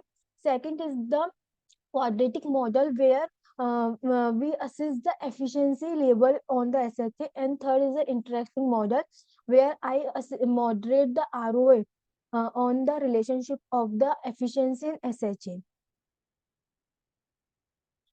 Here are the results for the study is in the first model, base model, where I found that there is a negative effect or negative related significantly a negative relation between the efficiency and SHA. It means that increase in the efficiency level of the organization resulting into the less shareholder activism. It is basically apply also in theoretical background as well, because if the company are more efficient, then the shareholder are not more concern for the organization performance, because if the company are efficient, it will bring into the more uh, well-being in their financial performance as well. So shareholders are not more concerned, so their involvement in the organization will be less. So the efficiency, so the increase, so there is a negative relationship. There increase in efficiency related to the decrease in the shareholder activism. Second model is a quadratic mirror, which signify the non-linear relationship as well. Here is also we get the same result as the base model, where there is a negative relationship between the SHA and the efficiency. And the third model is the um, moderate interacting model, where I found there is no significant relationship between the ROI and the efficiency naturally. It means that ROI does not affect the efficiency and the SHA level of the organization. So the paper, the main objective of the paper has been achieved. In the first hypothesis has been accepted, where I found that the efficiency affect the SHA affect the efficiency level negatively and for significant at 0.05%. And hypothesis second is failed and are not accepted, because ROI does not affect any does not have any effect, or as RO has no impact of SH and efficiency level of the organization. Here now I conclude that the objective that I formulated for my study has been achieved by using the panel data and the data approach from CMI, where we found that the efficiency impact the SHA negatively, and the influence of share efficiency on shareholder activism has been explored in very dynamic in nature. As corporation continue to prioritize efficiency in their operation using various approach, and understanding these influence become imperative for both academic scholar and industry participating in navigating the involving landscape of shareholder activism. Future research may be probe deeper into the specific segment or specific industry, a specific continent, different context to reveal the relationship, how the efficiency affect the shareholder activism. And there is scope for future research by using the different nature as the corporate governance structure, financial performance metric, ICT, as the number of involvement has been made in the organization. So we will look into consider these factors as well for understanding the relationship of efficiency and shareholder activism. Thank you so much.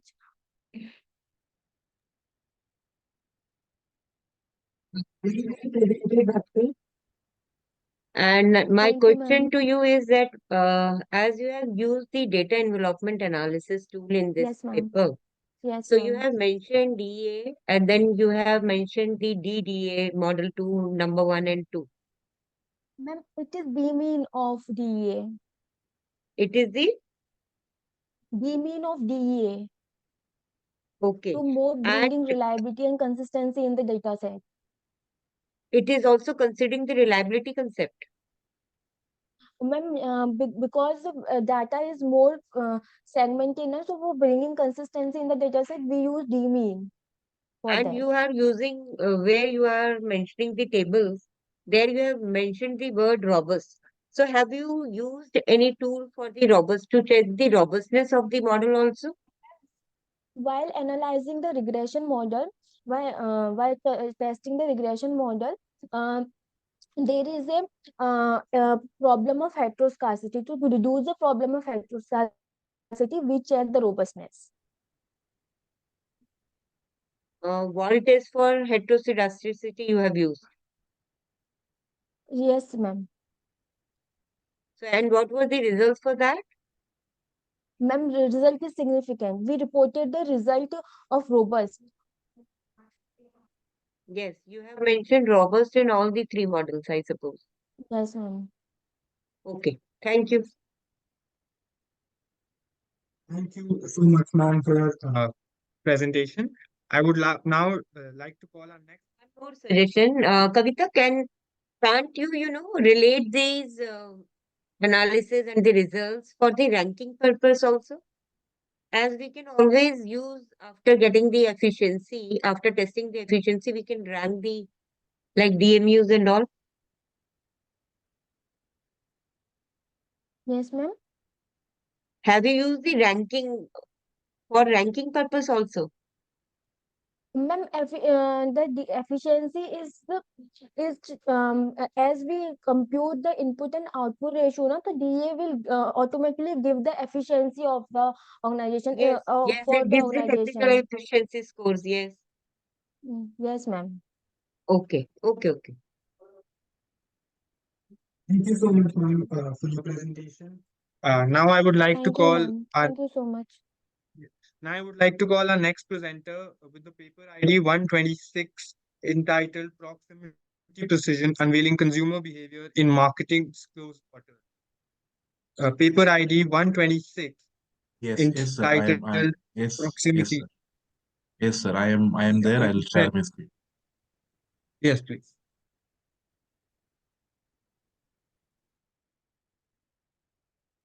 Is it visible, sir? Yes. Yes, yes, it's visible. Okay. So, good morning to all the participants and session chairs. So, I am Dr. P. Ashok from Symbiosis Institute of Digital and Telecom Management. So, trying to present this our students' work on proximity precision, unveiling consumer behavior in marketing close quarters. This is actually a project of our student, and because of unavailability of student, I am presenting it on her behalf. So this study is going to determine how proximity marketing is going to have an influence on the customer behavior. So we have used qualitative primary research method to attain this research objective. So the impact on customers and how the customers perceive advertisements sent to their mobile phone using proximity marketing are analyzed by interviewing various customers. So different group of consumers are taken into account, and the different questions posed by them on the influence of proximity marketing are considered to arrive at a conclusion. So we have discussed this with 30 individuals, followed by analyzing their responses. So the findings reveal that most of the informants are having a positive liking towards the proximity marketing, and it is mainly considered for the usage of proximity marketing for retail shops, food outlets in malls.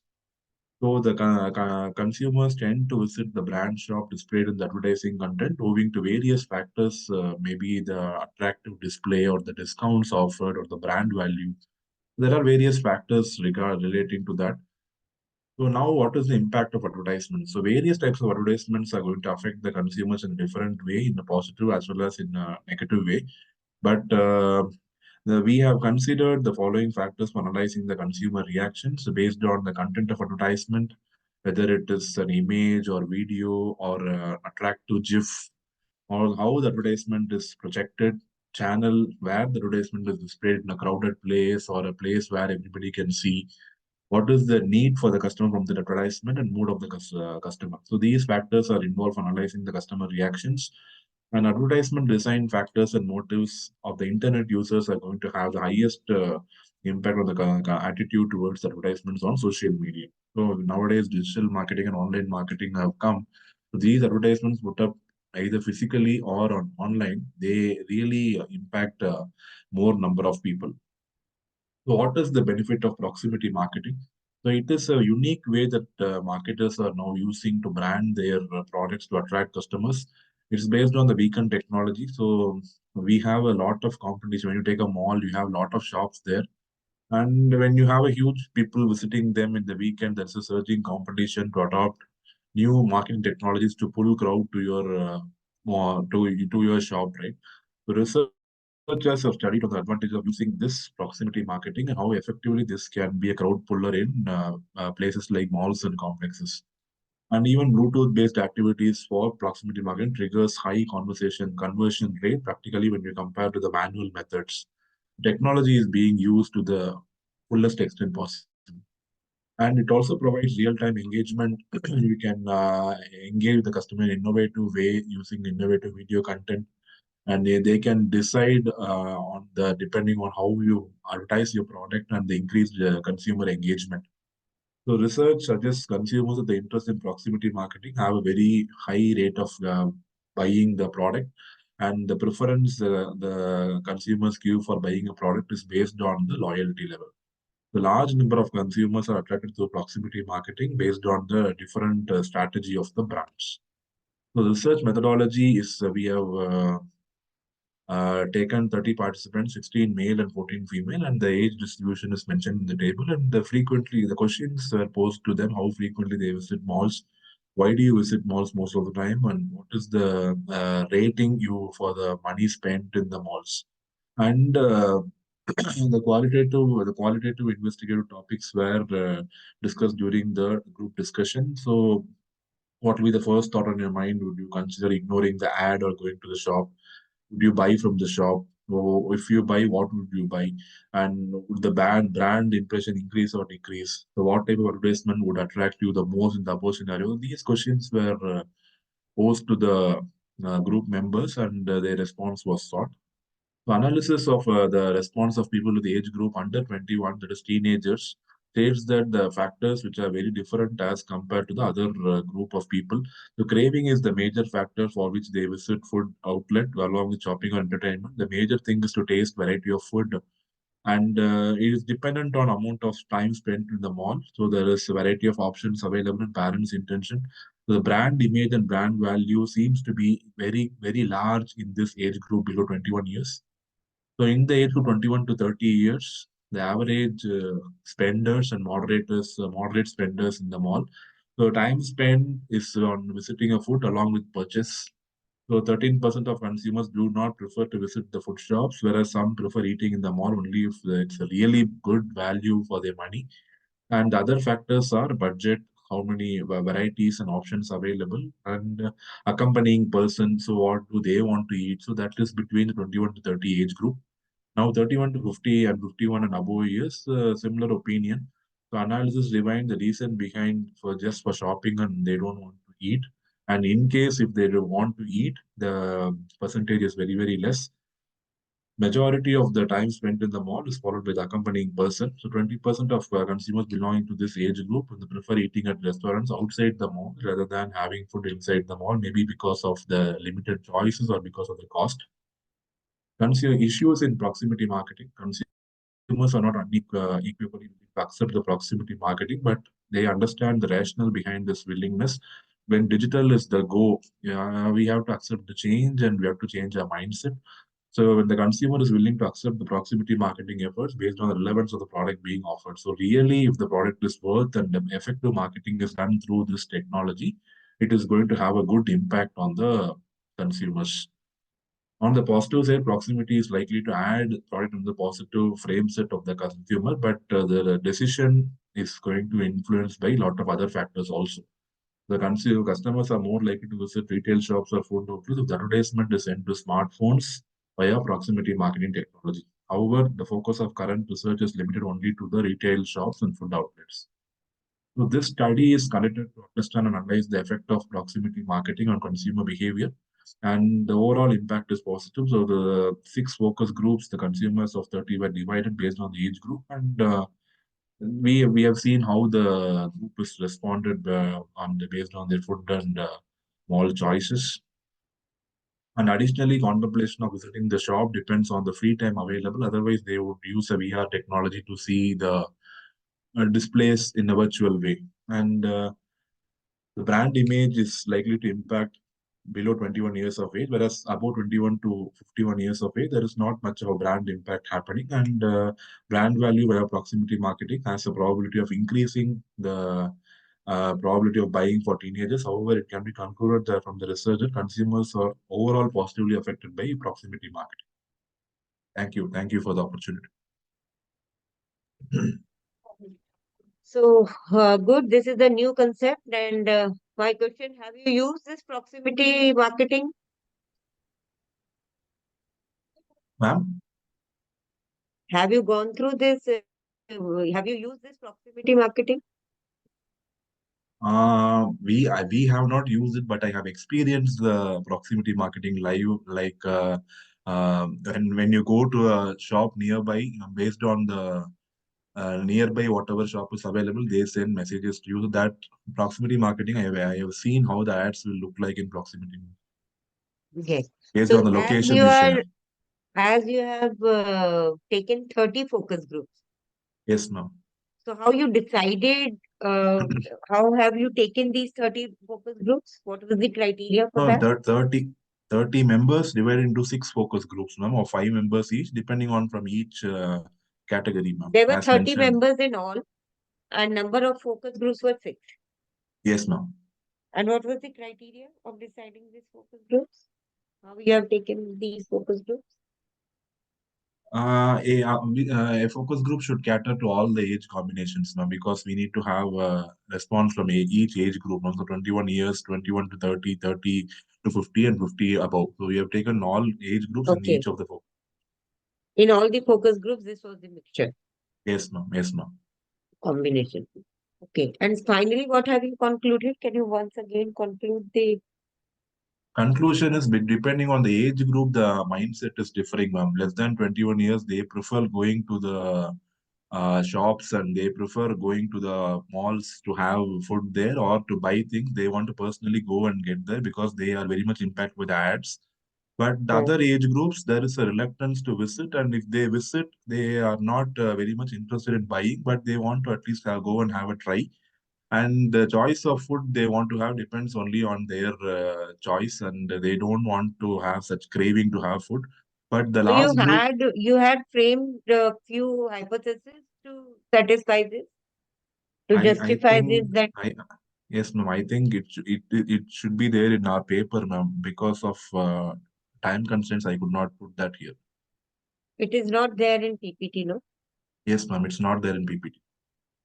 So have you used those hypotheses to justify that this age group, yeah, what is the impact of the age group on the Correct, ma'am. okay, so you must have included it in your PPTs. Actually, this was done by a student a year back, ma'am. So I am just presenting it, and I am just doing that, ma'am. Okay.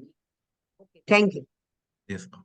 Actually, the next 2 papers are also mine only, ma'am. All of student projects work which were done in a good way, but they did not somehow get projected to the outside world. So I'm just taking efforts to do that. You want to present those 2 papers? Yes, ma'am. Next, I think it So, is. I am on the okay, queue, ma'am. so 20. in the continuation only you can start, and you just focus on the objective and the methodology, what you are using it into it, and the conclusions. Okay, ma'am. Sure. The rest of the 2 papers we can go for, fast. Yes, ma'am. Sure, ma'am. Sure. Okay. I'll share the next paper ID 128. 128. Okay. Yes, ma'am. Consumer insights in Indian government. Yes, ma'am. Yes, ma'am. Okay, continue. This is actually based on the post-COVID scenario where we had this educational technology platforms coming into picture, and we have studied on how this is going to have an impact on the consumer insights in both the government-backed education technology platform and the private platforms which are available currently in the market. So, So the research findings of this are state that students and parents are willing to receive degree education through the use of government education technology platform. However, they are concerned about the poor socio-cultural life which is available on the online platform, where you don't have face-to-face interaction, or it is going to be a passive way of learning. So the education scenario, maybe I can skip this and go to the direct work. So this study is going to find out the students' preferences to have a school degree from a government-affiliated online education tech platform in India, and whether the student will be comfortable in giving their term end exams to a government-affiliated online tech platform. So it's basically like how it is going to impact the understanding of a student, and whether he would be confidently giving his exams at the end of the term after having an online learning from the platform. And it's also study gives an impact on whether this online education will completely surpass the traditional schooling method. So if so, how it is going to affect the social and cultural life for daily school-going children in India. This is the age group we have considered: 18 to 31, 66, 31 to 56, and below 18, 9, and totally 181 respondents. And almost it was equally divided among the male and female category. And the Google primary data was collected using a Google form where we had this 5 choices, least likely to most likely. Few open-ended questions were also answered by few respondents. And secondary data is collected from online sources and journals which have been cited in this report. Total of 181 responses were collected, and the response was analyzed. So popularity of brands. So this was data analysis indicates Byju's is the most popular online edtech platform in India with 90% respondents familiar with the brand, followed by Vedantu and Topper. And all these private players in the online education sector have interactive online sessions for students through their web or mobile application services. And this is the majority of the respondents say that there is a scope for affiliated edu platform in India because as of now, edtech companies have become online coaching centers where students in the last must give exams from some school in order to get the passing certificate. So even though online education is not completely approved in India, so they have to give a final exam which is going to be held physically. And like the previous question, majority of respondents were on the right hand of the scale, agreed that they are comfortable in having an online degree from a government-affiliated recognized platform. However, local coaching center may shift to the online medium, but not the schools completely. And the government affiliated examination. So most of the respondents said they are comfortable in giving the end term exams on an online platform. Some respondents raised about what is the examination pattern to be followed, multiple choice, or it's going to be descriptive. If descriptive, whether if there are any glitches is going to happen, how it is going to be handled. So a lot of queries were raised, and generally school conducts exam on descriptive question type through pen and paper mode, but online tech platforms uses multiple choice questions majority of the time to evaluate the internal evaluation of students. And government-owned edtech platform, around 70% of respondents will favor that government should have their own edtech platform rather than relying on third-party players, which is the scenario currently where we don't have a government-owned edtech platform. And this is because people feel that examination will be more transparent and unbiased in government platform, whereas private platforms, people only who can afford can join them and get benefit. Future of edtech platform, there was a mixed reaction on the possibility if it is going to overtake the traditional schooling system. The many people suggested that internet penetration would be a big factor, but if the poor people cannot afford to an internet, then it is going to be not beneficial. So only 20% of respondents agree that online platform is going to be more likely to overtake the traditional schools, whereas the conventional one-to-one interaction based physical classrooms are going to be the norm of the day. And future of edtech platform, many feel traditional schooling is very important, social cultural development of students. But when you go to the physical activities like sports and other things, it's not possible in a completely virtualized classroom. And whereas you have to go for labs to physically do the experiments, which cannot be done virtually. So even though you do it virtually, that level of satisfaction is not got. Future research, this research is not studied the insight for the price consumers are willing to pay. The cost aspect is not studied. And further deeper research can be done to evaluate the technical and requirement for minimizing the glitches which are going to happen. And when it comes to the government thing, we don't have a full-fledged government edtech platform in India. We have for Swayam portal for the higher side of education, but not in the school education.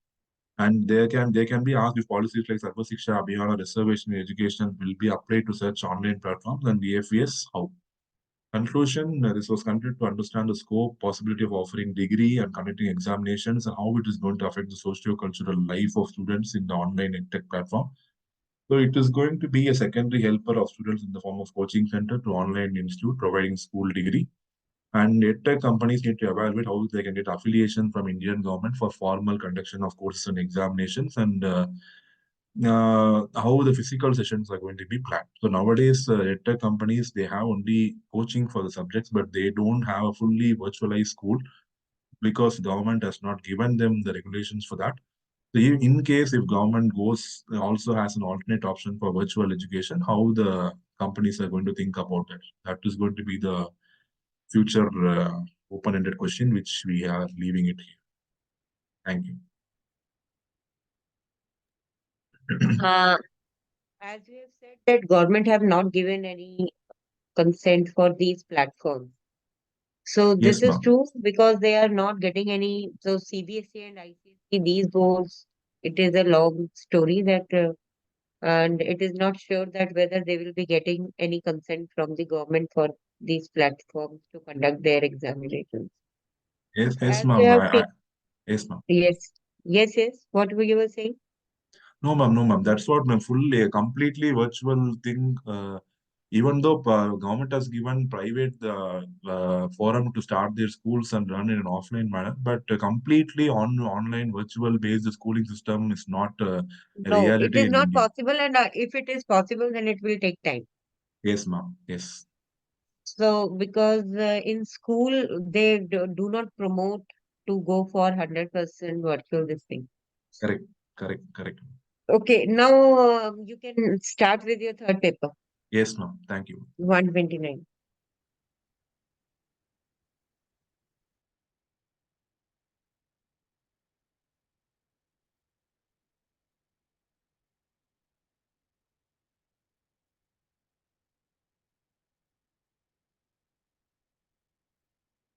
So this paper is about virtual marketplace dynamics, understanding the consumer behavior on B2C electronic e-commerce platforms.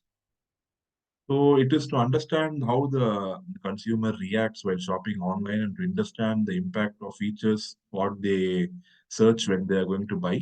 So this is also going to be a survey-based analysis based on the e-commerce websites, which are very famous now. A lot of options the consumers have because they can choose what products they want to buy and they can choose which platform offers them good discount or with reduced offers. So that can be an interesting option for the consumers.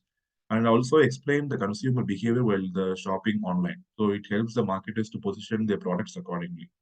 The digital transformation era has changed the landscape of business, and you need not have a physical store now to promote your business. You can have an website, uh, e-commerce platform where you can load all your items which you are going to sell, and people can see it and they can decide whether they want to buy or sell. And now with a VR technology available, they can even virtually look at the texture of the clothes and see if it is really worth to buy clothes and other things from an online platform.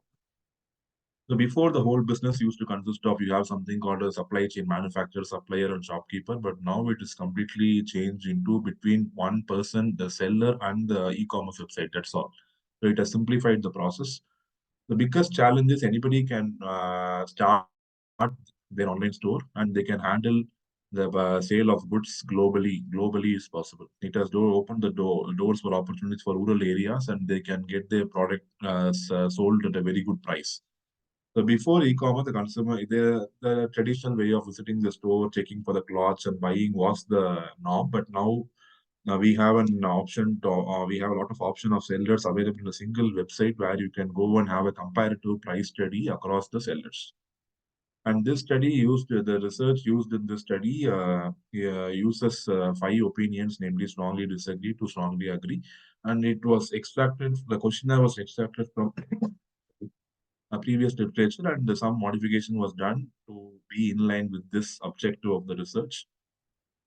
And other parameters like social influence, fair pricing, knowledge about flexible pricing, and buying or purchasing experience were also considered. This is the age group of the profile of respondents we have considered, the 18 to 32, 131, 33 to 50, 87, and the distribution of male and female in their distribution, and the visiting frequency.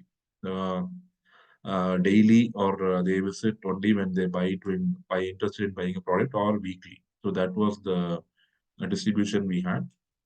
So some of the questionnaires were coded in the reverse manner to make sure the responses were genuinely responding to the questionnaire. The dependent variables are strategic buying behavior and purchase satisfaction and display of strategic purchase behavior. So the respondents were mostly who use internet daily or tech-savvy people who just keep browsing from different areas to different areas around Pune to check their online shopping experience. The people with no prior online experience were not considered because they might have difficulty in answering these questions because they are not that well versed in getting to stuff of internet and other things. So out of 225 responses, 6 responses were duplicated and we have removed the remaining analysis was carried out. So the online tool used for Google Form and the responses collected in Google Form were analyzed by the software. So in fact, the response was divided into this one. The variety of products offered occupied 33%. Quality is 24. The delivery time, pricing, user interface, packaging. So all those tend to influence the online buying of the users, consumers. So, in this study, two different objectives were covered based on the response received from respondents and the data analysis. All the research questions were answered. So, more than half of the respondents, around 53.4%, only visit the e-commerce site only if they're interested in buying a product. Otherwise, they don't just do a virtual shopping to just see what is available and what is not available. The remaining either visited weekly or daily. So it can be seen that the first priority was price, followed by quality. The price of the goods and the quality. And price, you can see it online, but for quality, either you have to buy only if you see and feel it is good, or you have to return it again. But when you go to a shop and do that, you can once for all buy and come back. You will not have an option to return and get another good if it is not matching you. 34.26% stated price as their first priority and 25.92 stated quality as the second priority.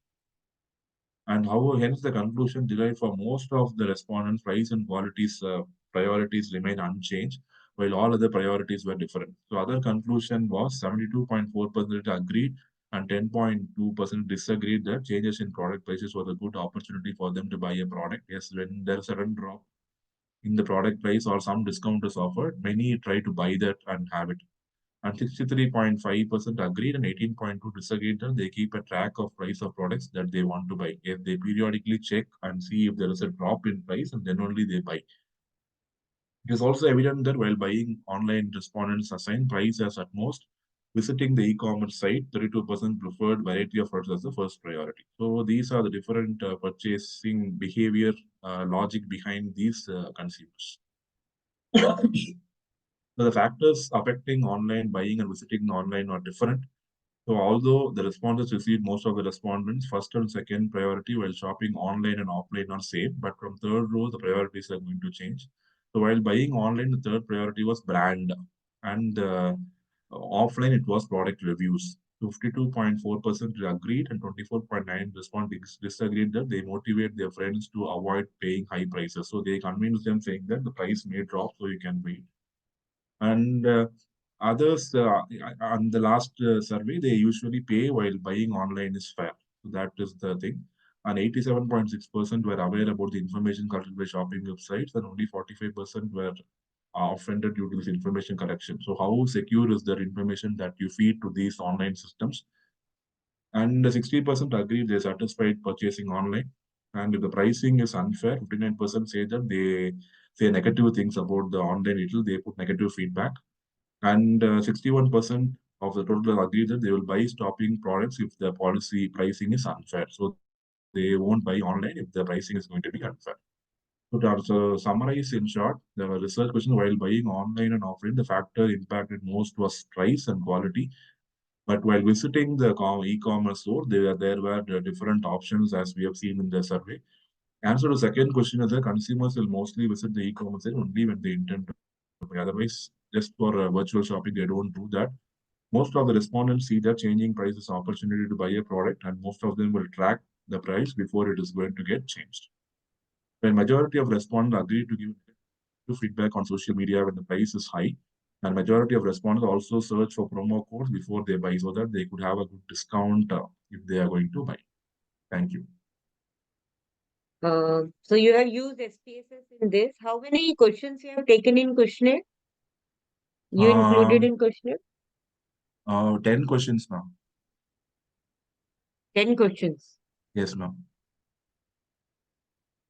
So And from those 10 questions, you have concluded for all your 3 research questions. Huh? Yes, ma'am. 10 questions, and it was given to 181 our respondents, and from that we arrived at a conclusion. So have you received the authentic answers for all the 3 research questions which you have mentioned in your study? Yes, ma'am. From those 10 questions?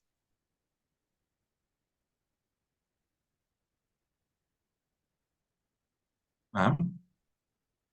From those 10 questions, you received all the, relevant answers Yes, ma'am. to Mostly, ma'am. conclude Mostly for we all received. the three research questions which Yes, you ma'am. mentioned in Mostly, your study. mostly we have received, ma'am. Yes, ma'am.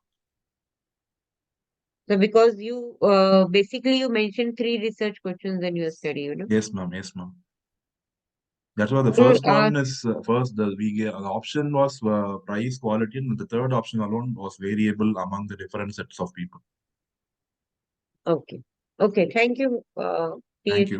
PHO. Thank you, ma'am. Now we'll call the next contestant. Thank you so much, Mr. sir. That was an amazing presentation. Now I would like to call our next presenter with paper ID 417 entitled Survey Analysis of Dots Attack Detention. Yes, am I audible to you, ma'am? Yes, sir. Okay. Is my presentation visible? Yes, sir. Okay, I will start. So my paper is titled, first of all, myself, Dhananjay Rakshe. I am actually a PhD scholar at Sandeep University, Nasik. So this is my first paper literature review on my PhD topic, and the paper is titled Survey and Analysis of DDoS Attack Detection by Hybrid Deep Learning Methodologies, paper ID 417. So I will move forward. These are the contents of my presentation. First of all, introduction. As we know, nowadays the major processes like banking, finance, shopping, everything is nowadays done online via mobile phones, laptops, and computer systems. So these online transactions basically have become an attractive destination for cyber attacks. And out of those cyber attacks, DDoS, that is a distributed denial of service attack, is the most general type of attack that is used to interrupt the services being used by the user. So this affects the day-to-day user experience, and there is a lack of adequate solution for such kind of attack in the market because the technology is being developed on daily basis. Okay, every day we see something new. So in that context, such attacks are also evolving, and if the attacks are evolving, then the attack prevention systems also need to be evolved.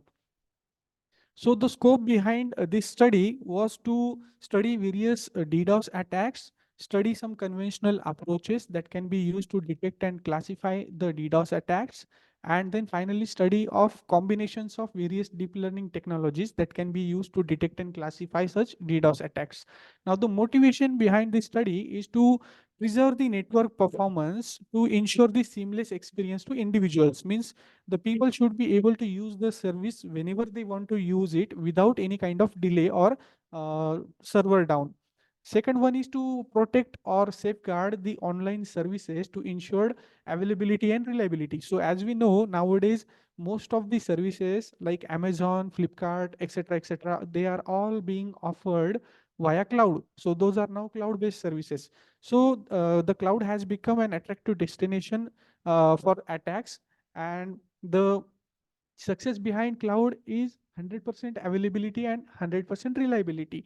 So it is very important to protect such servers from DDoS attacks. Then third one is to develop an efficient and lightweight deep learning model for attack prone networks. That means there are already multiple solutions available in the market, but what we are looking for is Sir, actually, you're not audible. yes, ma'am. Am I audible? Yeah, now you're audible, sir. Okay. So the basic idea behind third motivation is to develop an efficient system which will be lightweight, means it can be run on minimal amount of resources, and it will help you protect the attack prone networks. The fourth one is to minimize the potential harm to individuals, businesses, society as a whole, etc. So this is the scope and motivation behind this topic. Now, as far as the literature is concerned, the first author, Shin Long, used hierarchical temporal memory method, and the disadvantage of this method was that this technique failed to plot the association among cells. So it was not able to interpret the decisions of the method. The second author, Sumathi, used hybrid Harris-Hawk optimization, that is HHO, with particle swarm optimization, PSO, and deep learning neural network, that is DLNN. But this technique suffered from high computational time. The third author, Y, used autoencoder multi-layer perceptron network, but this technique failed to consider the variations of different interruptions caused by the attack data samples. The fourth author, Ahmed, used multi-layer perceptron, but this technique failed to provide the issue of enhancing DDoS attraction accuracy. It was not more accurate. The fifth author, Liu, used convolutional neural network, but no real-time implementation was considered in this project. The sixth author, Akhtar, used autoencoder, but this technique did not consider utilizing the data sets to validate the approach. The next author, Corin, used the lightweight usable CNN detection, but they failed to find a trade-off relation between accuracy of the system and the conversion times for real-time application. And then the last author, Sil, used deep layer neural network, but they failed to predict the DDoS attacks in real time. So this was the literature review, and based on that, we have identified a research gap. That is, an improved system is required to detect and classify the DDoS attacks, which will be more efficient and accurate. And we need to develop the efficient as well as lightweight deep learning model for attack prone networks, which has limited resources for computing, because you cannot expect every businesses to have sufficient amount of resources for computing. Big companies definitely do have available resources, but small businesses don't have that opportunity. So we need to look out for them also. So these are the four objectives. The first one is to study and analyze the existing systems through literature review, on which this paper is based. So this is the general methodology which is identifiable from almost any of the study done on DDoS attack detection. First of all, a data is taken into log file, that is input data. Now this input data is given for pre-processing, in which missing imputation, data imputation is done. Missing data imputation means filling the missing values in the data set. Some values might be missing in your data set. So we need to bring that data set into a proper format. After that, the data is sent for feature fusion, in which we use wide neural network with break Otis distance. Now, this break Otis distance is a quality measure. It is a measure used for to quantify the dissimilarity between two sets. Okay, so it ranges between value 1 to 0. 1 means complete dissimilarity and 0 means complete similarity. So this break Otis distance formula is very helpful to find out the presence absence values data or the abundance data. After that, the file goes to next process, that is data augmentation. Now what happens in data augmentation? We artificially try to increase the size of the training data set by applying various transformations on the data, like rotations, flips, zooms, changes in lighting conditions, etc. So the idea behind doing data augmentation is to increase the size of data set as well as to increase the diversity of the data set. After that, we go for oversampling. Now, in oversampling, what happens? Uh, the data set in which is made up of multiple classes. Some classes may be available in majority and some classes may be available in minority. So what happens? The model that we develop may become biased towards the class which is having majority in their data set. So what we need to do is we need to balance this thing. That is why we go for oversampling. After that, we go for final task, that is DDoS attack detection. Now, there are multiple ways to detect the attack on DDoS on the system. The first one is traffic anomaly. You can check for the unusual spikes or patterns in the network traffic, or a sudden surge in the request you are getting to a specific server. Then second one is rate limiting. You can simply implement a rate limiting mechanism to restrict the number of requests that you are receiving from a single IP address, because DDoS attacks are always done from computer systems which are automated and operated by bots. So rate limiting can avoid a potential attack on your system. Then you can go for behavioral analysis also. You can examine the behavior of incoming traffic to identify the patterns they are consistent with the DDoS attacks. For example, you can analyze if a large number of requests are originating from a specific geography, or if they exhibit unusual pattern. Then fourth type is the signature based detection, in which you use the predefined signatures or patterns which are known as DDoS attacks, and you compare them with the incoming traffic. And based on the matching criteria, you decide if your system is Now, getting attacked. can you come to the conclusion slide now? I Yes, have seen the yes, ma'am. methodology and what Yes, objectives ma'am. you have taken. Yes, ma'am. So in short, DDoS attacks, which are constantly being improved upon in terms of their methodology, these are the most essential and complicated attacks that affect day-to-day transactions of people, because banking is also an important sector right now, and most of the transactions are being done online in banking also. So we need a Topic, lightweight and and efficient. it is a good topic, and I think Yes, it has a future prospect yes, for yes, this hybrid machine learning and yes. for the DDoS attacks. Hmm. Good presentation. Okay, ma'am. Thank you, Peter. Thank you. Yes, ma'am. Yes. Thank you so much, respected sir.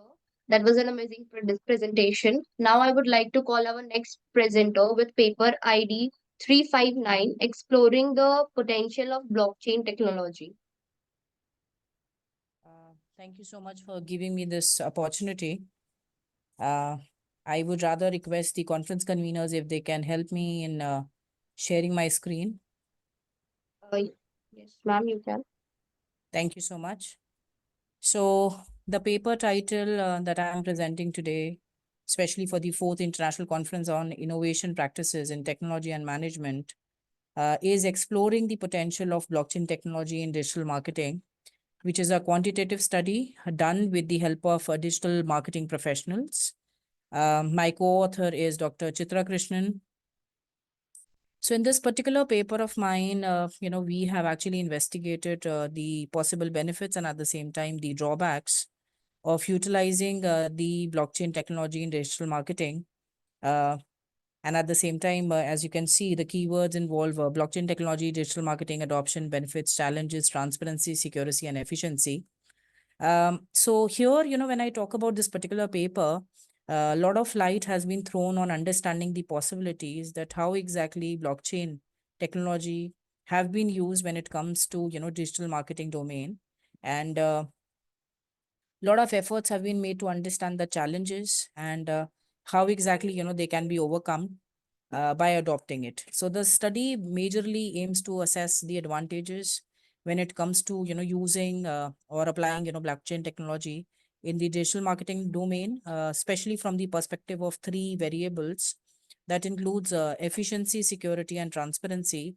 And at the same time, the major aim is to not just to pinpoint the challenges and the barriers, but at the same time, how to they can be overcome when it comes to the digital marketing domain. And yes, of course, in addition to this all, we have tried to come up with some valuable suggestions, especially for the digital marketing practitioners and decision makers, in terms of the potential blockchain has and why it should be adopted and executed in their organizations when it comes to digital marketing. So the literature review was done, and it really offers a kind of in-depth knowledge about where exactly blockchain is. You can skip the literature review part. All Come right, to the ma'am. methodology and Sure, Dr. Seema. Coming to the research framework part, ma'am. So the independent variable here is blockchain technology. The mediating variables that we have used is transparency, security, and efficiency, and the moderating variable is industry type. So when I talk about this particular investigation, ma'am, we have done this study with the help of the professionals and decision makers from the blockchain from the marketing domain. And the study basically involves 403 digital marketing experts from different industries who have participated in this particular study of ours. And based on the study, it was found that when we circulated the survey, out of the 450 questionnaires, only 402 were sent back to us, which were complete. This was the research hypothesis that was generated, which talks about utilizing blockchain technology will positively impact the transparency of digital marketing by leveraging the immutable and secure ledger system that really provides blockchain technology base. Then the integration of blockchain technology will positively impact the security of digital marketing through the implementation of enhanced security features that can prevent fraud and at the same time safeguard the consumer data there. Um, Next hypothesis that was generated was the adoption of blockchain technology will no doubt increase digital marketing efficiencies and will felicitate by utilizing more, efficient and cost-effective solutions for advertising and at the same time customer targeting. And yes, of course, the influence of blockchain technology on digital marketing will vary depending on the industry in which it is implemented, which is moderated by the industry type. Now, talking about the same, we have used this research methodology. So quantitative research methodology was used with the help of survey method to test the above hypotheses that were generated. The survey included, questions related to the usage of blockchain technology, especially in the digital marketing domain, impacting the three variables, that is transparency, security, and efficiency, and the moderating variable of industry type. So the samples included, individuals from different ages, genders, ethnicities, and even education levels. And this was done through the LinkedIn platform, and at the same time it was circulated through mails. So income levels, as well as they met the requirements of being digital marketing professionals, especially with the knowledge of blockchain technology there. So it was a purposive sampling that was done. And when I talk about this, the survey consists of close-ended questions which were designed to get information, fetch information from the participants, about their perception about the potential of blockchain technology in digital marketing and their attitudes, towards the adoption and execution in the industry. So talking about the same, we applied, smart PLS. And here, is the table number 1, which you can see. So when we talk about this table, the variations which are, have been shown by the variables under the study were collected, especially from the variables like, blockchain, digital marketing, efficiency, industry type, security, and transparency, which is less than having 50% variance here. And the variance is actually equal to 0.708 times the square root of the, pathway coefficient. And the root, coefficient used to, generate the outer loadings, which are shown in this particular table, having an acceptable value of more than 0.708. And when we are talking about these variables, all the variables, they have Cronbach alpha values of more than 0.7, demonstrating the validity of the data there, and reflecting upon, a very strong association between the variables as well as the constructs. And the composite reliability of all the variables and constructs varies between 0.6 and 0.7, which are shown in this particular table. And then when we are talking about the AVE values, that is average variance and composite reliability, sorry. So, these were, fetched and they were extracted, to assess especially the convergent validity. And the factor loading were over 0.5 when we actually examined the data, which is showing, reflecting upon a very strong reliability there.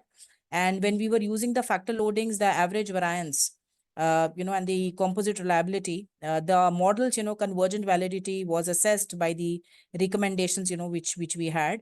And the factor loadings were higher than the indicated cutoff value of 0.5, as you can see, for all the studies, items, which are under study here.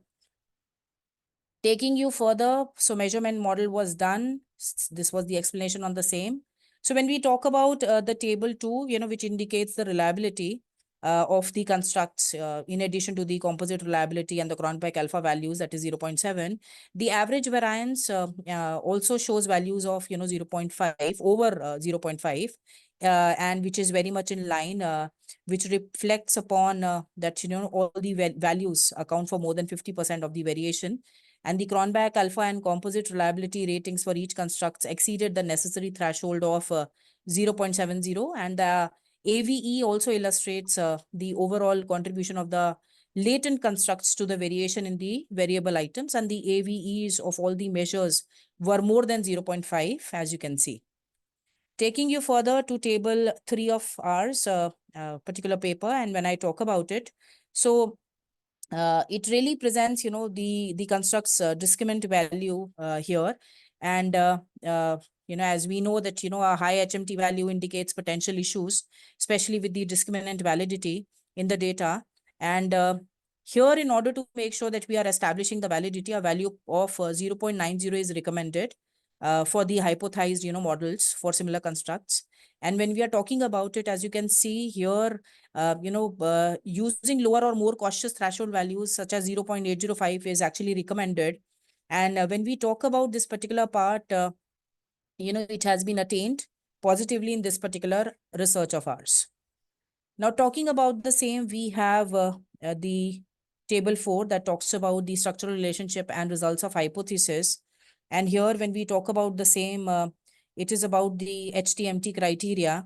And we will also be talking about, this particular table from the perspective of the construct models variables, showcasing the kind of interconnectedness which is there.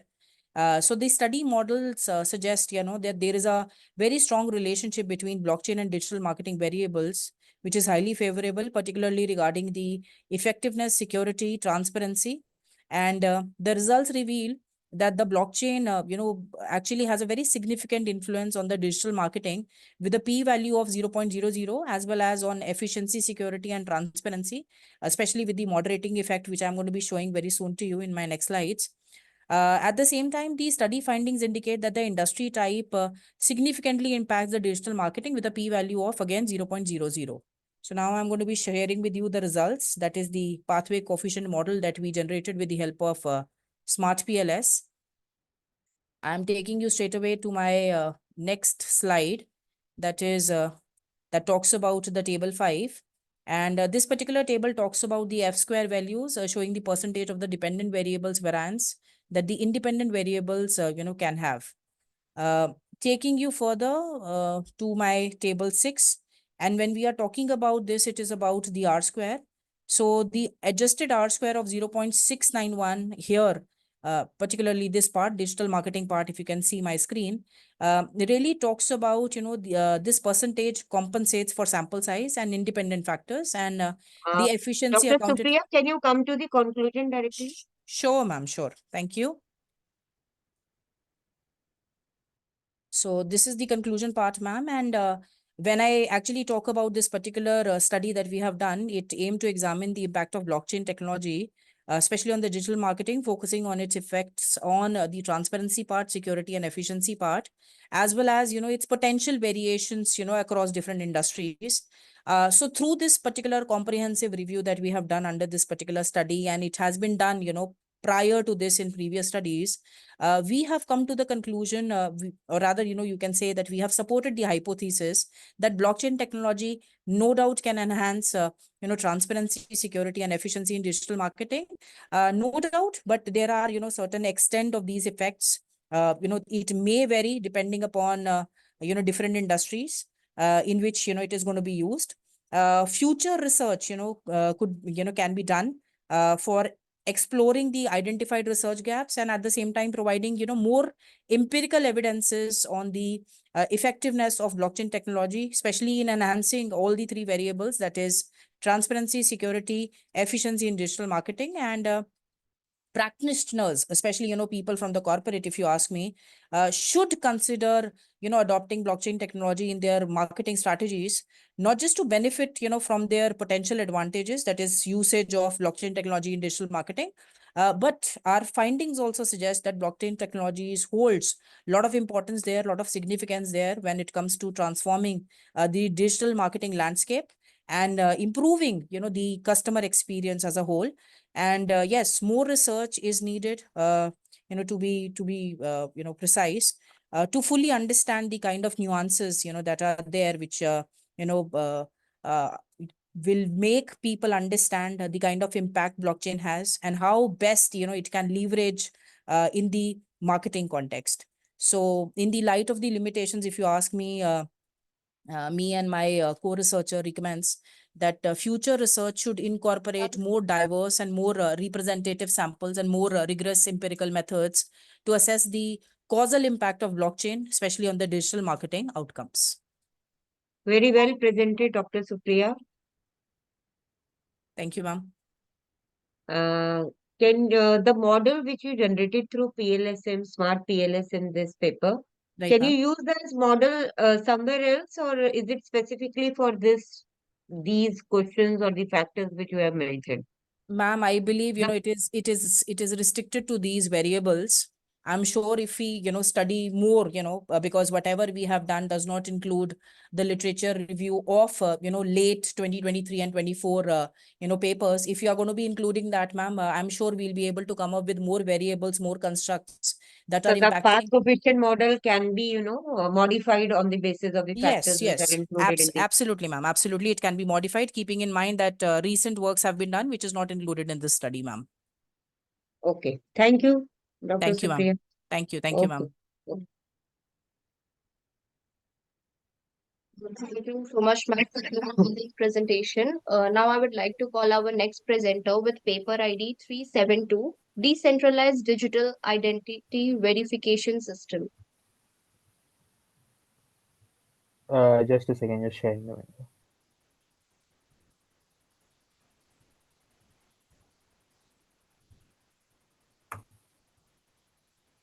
Is it visible? Yeah. Great. Good afternoon, everyone. My name is Akash MJ. I'm a final year student at Amity University pursuing BTech in CSE.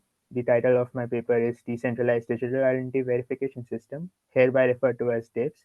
Paper ID is 372, and my co-authors are Hitesh Khanna and Naman Jindal. So let's look at why this technology was needed in the first place. Our research was focused but not limited to three of the following major concerns: growing concerns about data privacy and security. The increase in data breaches and cyber attacks has underscored the weakness in the conventional methods of identity verification. Second, increasing cases of identity theft and fraud. It has led to a financial harm and reputational damage, and a growing need for a secure and reliable digital identity verification system. A decentralized system for digital identity verification could offer a solution through the use of blockchain technologies, immutability, and transparency. Moving on, let's take a look at the differences between the existing model and the proposed model, that is TIPS. For this, we would be looking at four different characteristics: transparency, sovereignty, resilience, and auditability. So the existing model is quite opaque. You cannot look at the transactions. However, the proposed TIPS model, there's a public ledger which you can access to look at all the transactions, making it transparent. Sovereignty, the government controls the entire data over, whereas in DIVS, users have control over the data. Resilience, the existing model is a centralized system having single point of failure, whereas the proposed model is more resilient to attack and can make use of sharding, replication, and consensus mechanism. Auditability, it's impossible to know in what ways government utilizes your data. Whereas for DIVs, more control over the data while at the same time keeping it secure. You have a public ledger which keeps track of all the transactions which anyone can access. Moving on. So how does blockchain come into this play? It increases security and privacy, reduces fraud and identity theft by providing a more secure and reliable way to verify identities. It improves efficiency by making it faster and easier to verify identities. It increases transparency, by means that all the transaction verifications are recorded on the blockchain and can be viewed by anyone. And it gives users more control over their identity by giving them the ability to store their identity data on the blockchain and control who has access to it. So how does this system work? It consists of two major components: user registration and identity setup system, which allows users to create an account and verify their identity with a service or application so that they can start using services or application. The second component is the requester registration and data extraction system. It allows requesters to register for access to data and then extract the data they need.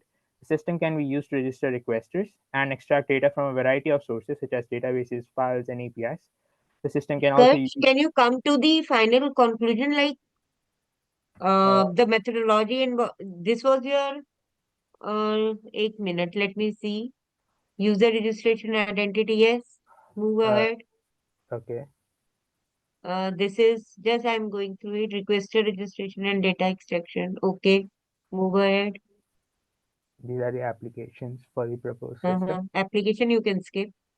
Okay, and these are future works. Future works. You can focus on this. Okay, so one of the we have here discussed about four future works, one of them being biometric authentication.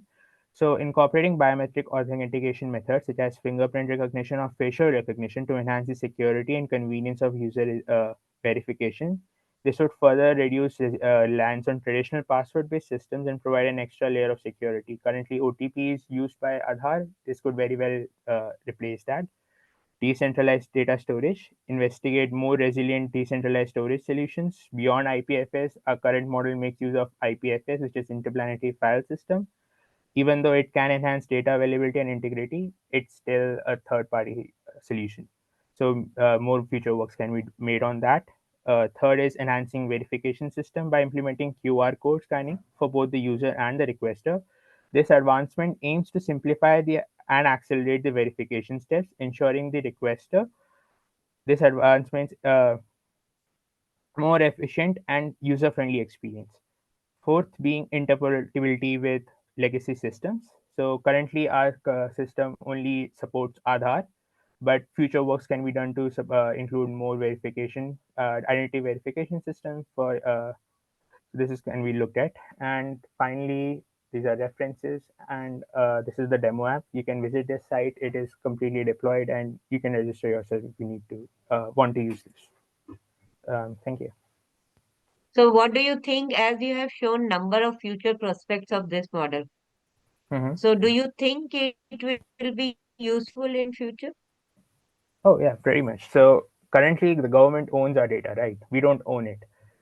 The future works basically is to make it more streamlined and accessible for like larger masses. The current application is working, however, it's not feasible to everyone to move on to that system. The future works Larger masses, is there any specification or as a whole? as a whole. Okay. Yeah. So basically, it would the future works would enable everyone to move on to the system and also streamline the whole process of getting started with this instead of relying on the traditional systems. Instead of relying on Traditional systems like Aadhaar card. Traditional system, yes. And it will be useful, I think. Yeah. We can switch to that. Okay. Thank you, Akash. It was good Thank you. presentation. And I think it is very beneficial also. If it will be implemented, it will be useful. Yes, ma'am. Thank you, ma'am. Okay. So thank you so much. Now I would like to call our next presenter with paper ID 153, Book Recommendation System Using R Programming, a Competitive Study. Yes, thank you. Let me share my screen. Ma'am, actually your voice is not audible. Hello, am I audible now? Yeah, ma'am. Yes. Okay, I'll share my screen. Please give me a moment.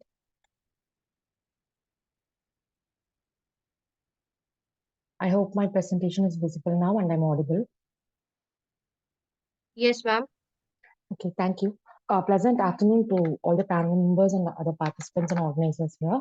My name is Sandhya and I'm going to present my paper, my work on the topic book recommendation system using R programming, and it's a comparative study, and my paper ID is 153.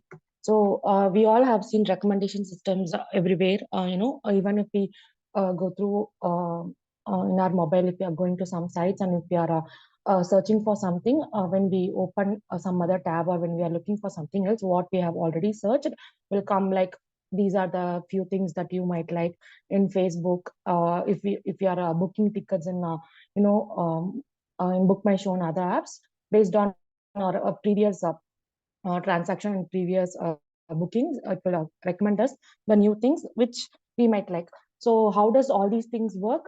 They generally have an algorithm which works in the background, where they will have all the users, like they will put all the users, like if you are liking let's say book A, B, C, and the person is also liking the same book A, B, C, and he has other two likes, book D and E, there is a high chance that you might also like the book D and D, and based on that they used to recommend those things to you. So this is how in general, in a very simple term, how a recommendation system work. So what we are trying to do here is we are very aware of the fact that the data that is being generated on the daily basis is keeping on increasing, and most of the works that have done so far is focusing mainly on how to improve the recommendation system or the algorithm that we have in place, and not much concern or not much views given on how we can handle the amount of data that is being generated, which we are going to give to the recommendation system. So the motivation for us here is to compare the feature selection or what we have implemented here is a principal component analysis, a technique which is in generally termed as dimensionality reduction Come technique. to the methodology and conclusion part, like introduction, motivation. No need to explain these concepts. Sure, ma'am. Literature Sure, survey ma'am. also you can skip. Just tell me what you have done and what you have concluded. Sure, ma'am. Actually, we have compared two different things, ma'am. PCA is the dimensionality reduction technique that we are talking about, and without PCA is the normal data which we have, where we take the data, we give it to a recommendation system, and it will start recommending. With PCA is the dimensionality reduction technique, where we take the data set, we apply the dimensionality reduction technique, we take the output from that dimensionality reduction technique, and that output we give as an input to the clustering or recommendation system, and then we get the recommendation system. So we are comparing, since it is called as dimensionality reduction technique, there are if you might think that we might lose some data, and if there is a lot of data, the loss of data, that the system that is recommending might not recommend it properly, we might lose some important information and stuff. But what we are trying here to convey here is, even though after applying dimensional reduction technique, the technique makes sure that it has taken into consideration all the important things, and it has not completely reduced the data, rather it has given the data in a higher, it has put that data in a higher dimension, and have given the data in some other vector format, and it has not reduced the data. So this is the data set that we have used, is the snippet of the data set, and the principal component analysis, this technique that we have used, which is the dimensional reduction technique I'm talking about. And claimants clustering is the algorithm that we have used to do the recommendation system. We have not focused here on the recommendation system, so this is very simple recommendation system that we are considering here. So when we compare the results that we have got, when we apply the without applying the dimensionality reduction technique, the system is telling entire data can be divided into six clusters. And when we apply the dimensionality reduction technique for the same data, there is no, let's say we have 11127 data points, I guess. For the same data, when applied the dimensional reduction technique, it is saying the optimal number of clusters in which the data points can be divided is 2. So the left is without PCA and right is after applying dimensional reduction technique. And this is an plot to show how the entire data is divided. Here we can see that in the left chart, they are divided into 6 different clusters. And in the right part, they are divided into 2 clusters. These are the data points in the cluster. If you count the size, in both the total number of data points will be same only, meaning that even after applying that dimensional reduction technique, there is no loss in data. So we are evaluating the cluster. So if we see here, we are using the sill out method. So what we can get out of this method is, if the sill out coefficient is more than 0, then we can say that the data points in the cluster are kind of like properly clustered. It's not like in the wrong cluster. So if we see here in the left chart, in this blue area for the cluster number 5, a large amount of data having a cluster coefficient, sill out coefficient that is less than 0. In the clustering, after applying the dimensionality reduction technique also, in the right chart, we can see there is a little bit of misclustering here. But when we compare with the left chart, the misclustering is kind of less only. And, from these clusters, what will you get? These clusters are basically data points, ma'am. So what, let's say how the recommendation system works is, let's say I'm telling the recommendation system a book name. I like this book. You recommend me 5 more books similar to my interest, and that book is belonging to this similar to that book. Sorry, ma'am. Yes, ma'am. So if that book is belonging to this cluster 6, it will recommend me some other books from the same cluster only. Okay. Like that it works. So after applying this dimensional reduction technique, we can see that here the very less number of data points has been misclustered when we see with this. So what we are trying to say is, even so in after this way you are comparing it. Okay. Yes, ma'am. So when we have a large amount of data, very large amount of data, we can apply this clustering dimensional reduction technique, and we can efficiently do the recommendation, ma'am. It will save a lot of Okay, computational resources. it is very informative, and I think it is a good concept, and it should be used by libraries and all, like for the Yes. books and the recommendation system. Okay, thank you. So Thank we you. can. Thank you, ma'am. Now I would like to call our next presenter with paper ID 142, a hybrid approach for medical image fusion with fusion using SVD and PCA. Hello, ma'am. I Good afternoon, everyone. Shall I share the screen, ma'am? Yes.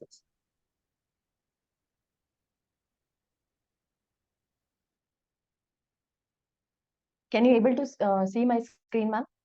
Yes, ma'am. My paper ID is 142 and my paper title is Hybrid Approach for Medical Image Fusion using SVD and PCA. Myself, Kusuma. So this is the agenda, how we'll be going: introduction, problem statement, and the implementation, result analysis. So here fusion means we are here we have taken. Come to the work which you have done. Like, you can skip the introduction, what Yes, is ma'am. image fusion and all. What you have done and what you have concluded. Yes, ma'am. So this is the architectural diagram. Here I'm going to do the fusion of the two images. The images I have taken is brain image. So for that one, the scans I have taken is PET image and the MRI. Okay. So then we'll be converting, this will be in RGB form. So it will be converted to a gray. Then the SVD PCA, the proposed method will be applied to an RGB. So then we'll be getting, this is how the fused image. So this is what the work is. So here flow diagram, how it will be going. So as I told in the architectural diagram, the same procedure. So here A and B will be in two images, means like PET and the MRI. So it will be in color image. Color image means we'll be having in three matrices. Gray means we'll be having only one matrix. So three matrices means it will be red, green, and the blue. So when we apply an SVD, it into an SUV. So the color matrix and the left sing. Leave कर रहा हूँ ठीक है ये Can you able to hear me? 10:15 जो तेरा चल रहा है जो भी और ये बता 9:14 Hello. Yes, ma'am. You can Okay. continue. So now, yes, ma'am.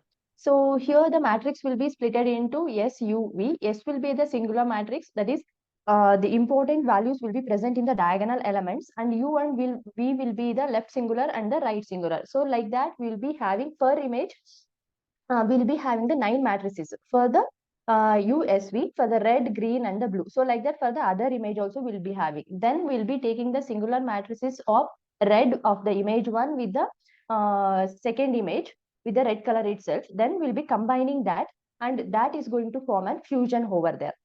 And we'll be selecting only the diagonal elements, there the PCA comes into role. So then it will be combined like, so whatever the R, that is red color, red SUV will be combined with the green channels SUV and the blue channels SUV. It will be combined, and then we are going to get the color image. So the purpose of, if having in multiple images of the same scene, then we could not able to identify the differences, or we could not able to get the important information which we required. So if you fuse, that means whatever the important information is present in the different images, we can be able to analyze from the one image itself. So that is the main objective of this. So this is the implementation where I have compared this proposed method is SVD, by combining the SVD and PCA. So I have compared that with the individual PCA method and MAG method, and the SVD and the SVD PCA. So these are the results we'll be getting. These are the input images, input 1, input 2, and then the fused image of the PCA. And this is the maximum methods result. And here the SVD methods result and the proposed methods result. Here for measuring the data, like use a method whether we got and problem or what. For that one, we have taken an PSNR, that is peak signal to noise ratio, to measure the quality, that is from the original image, how it has been reconstructed, and cross correlation between the two images, the similarities, and the similarity function, that is structural similarity in to get from the each pixel. So this is the result I have got from the 30 sets of images I have collected. We'll be having one PET and one MRI. So for the PCA, these are I have got. So for the proposed method, you can see that I have highlighted the more values. If the greater value image we got in that one, we'll be having the more information.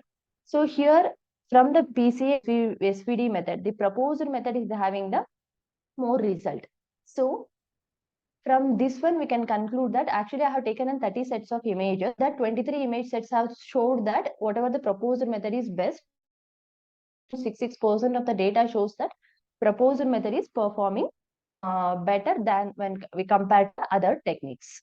Okay, so good work. You have taken all the cross correlation and the other for SVDs and everything.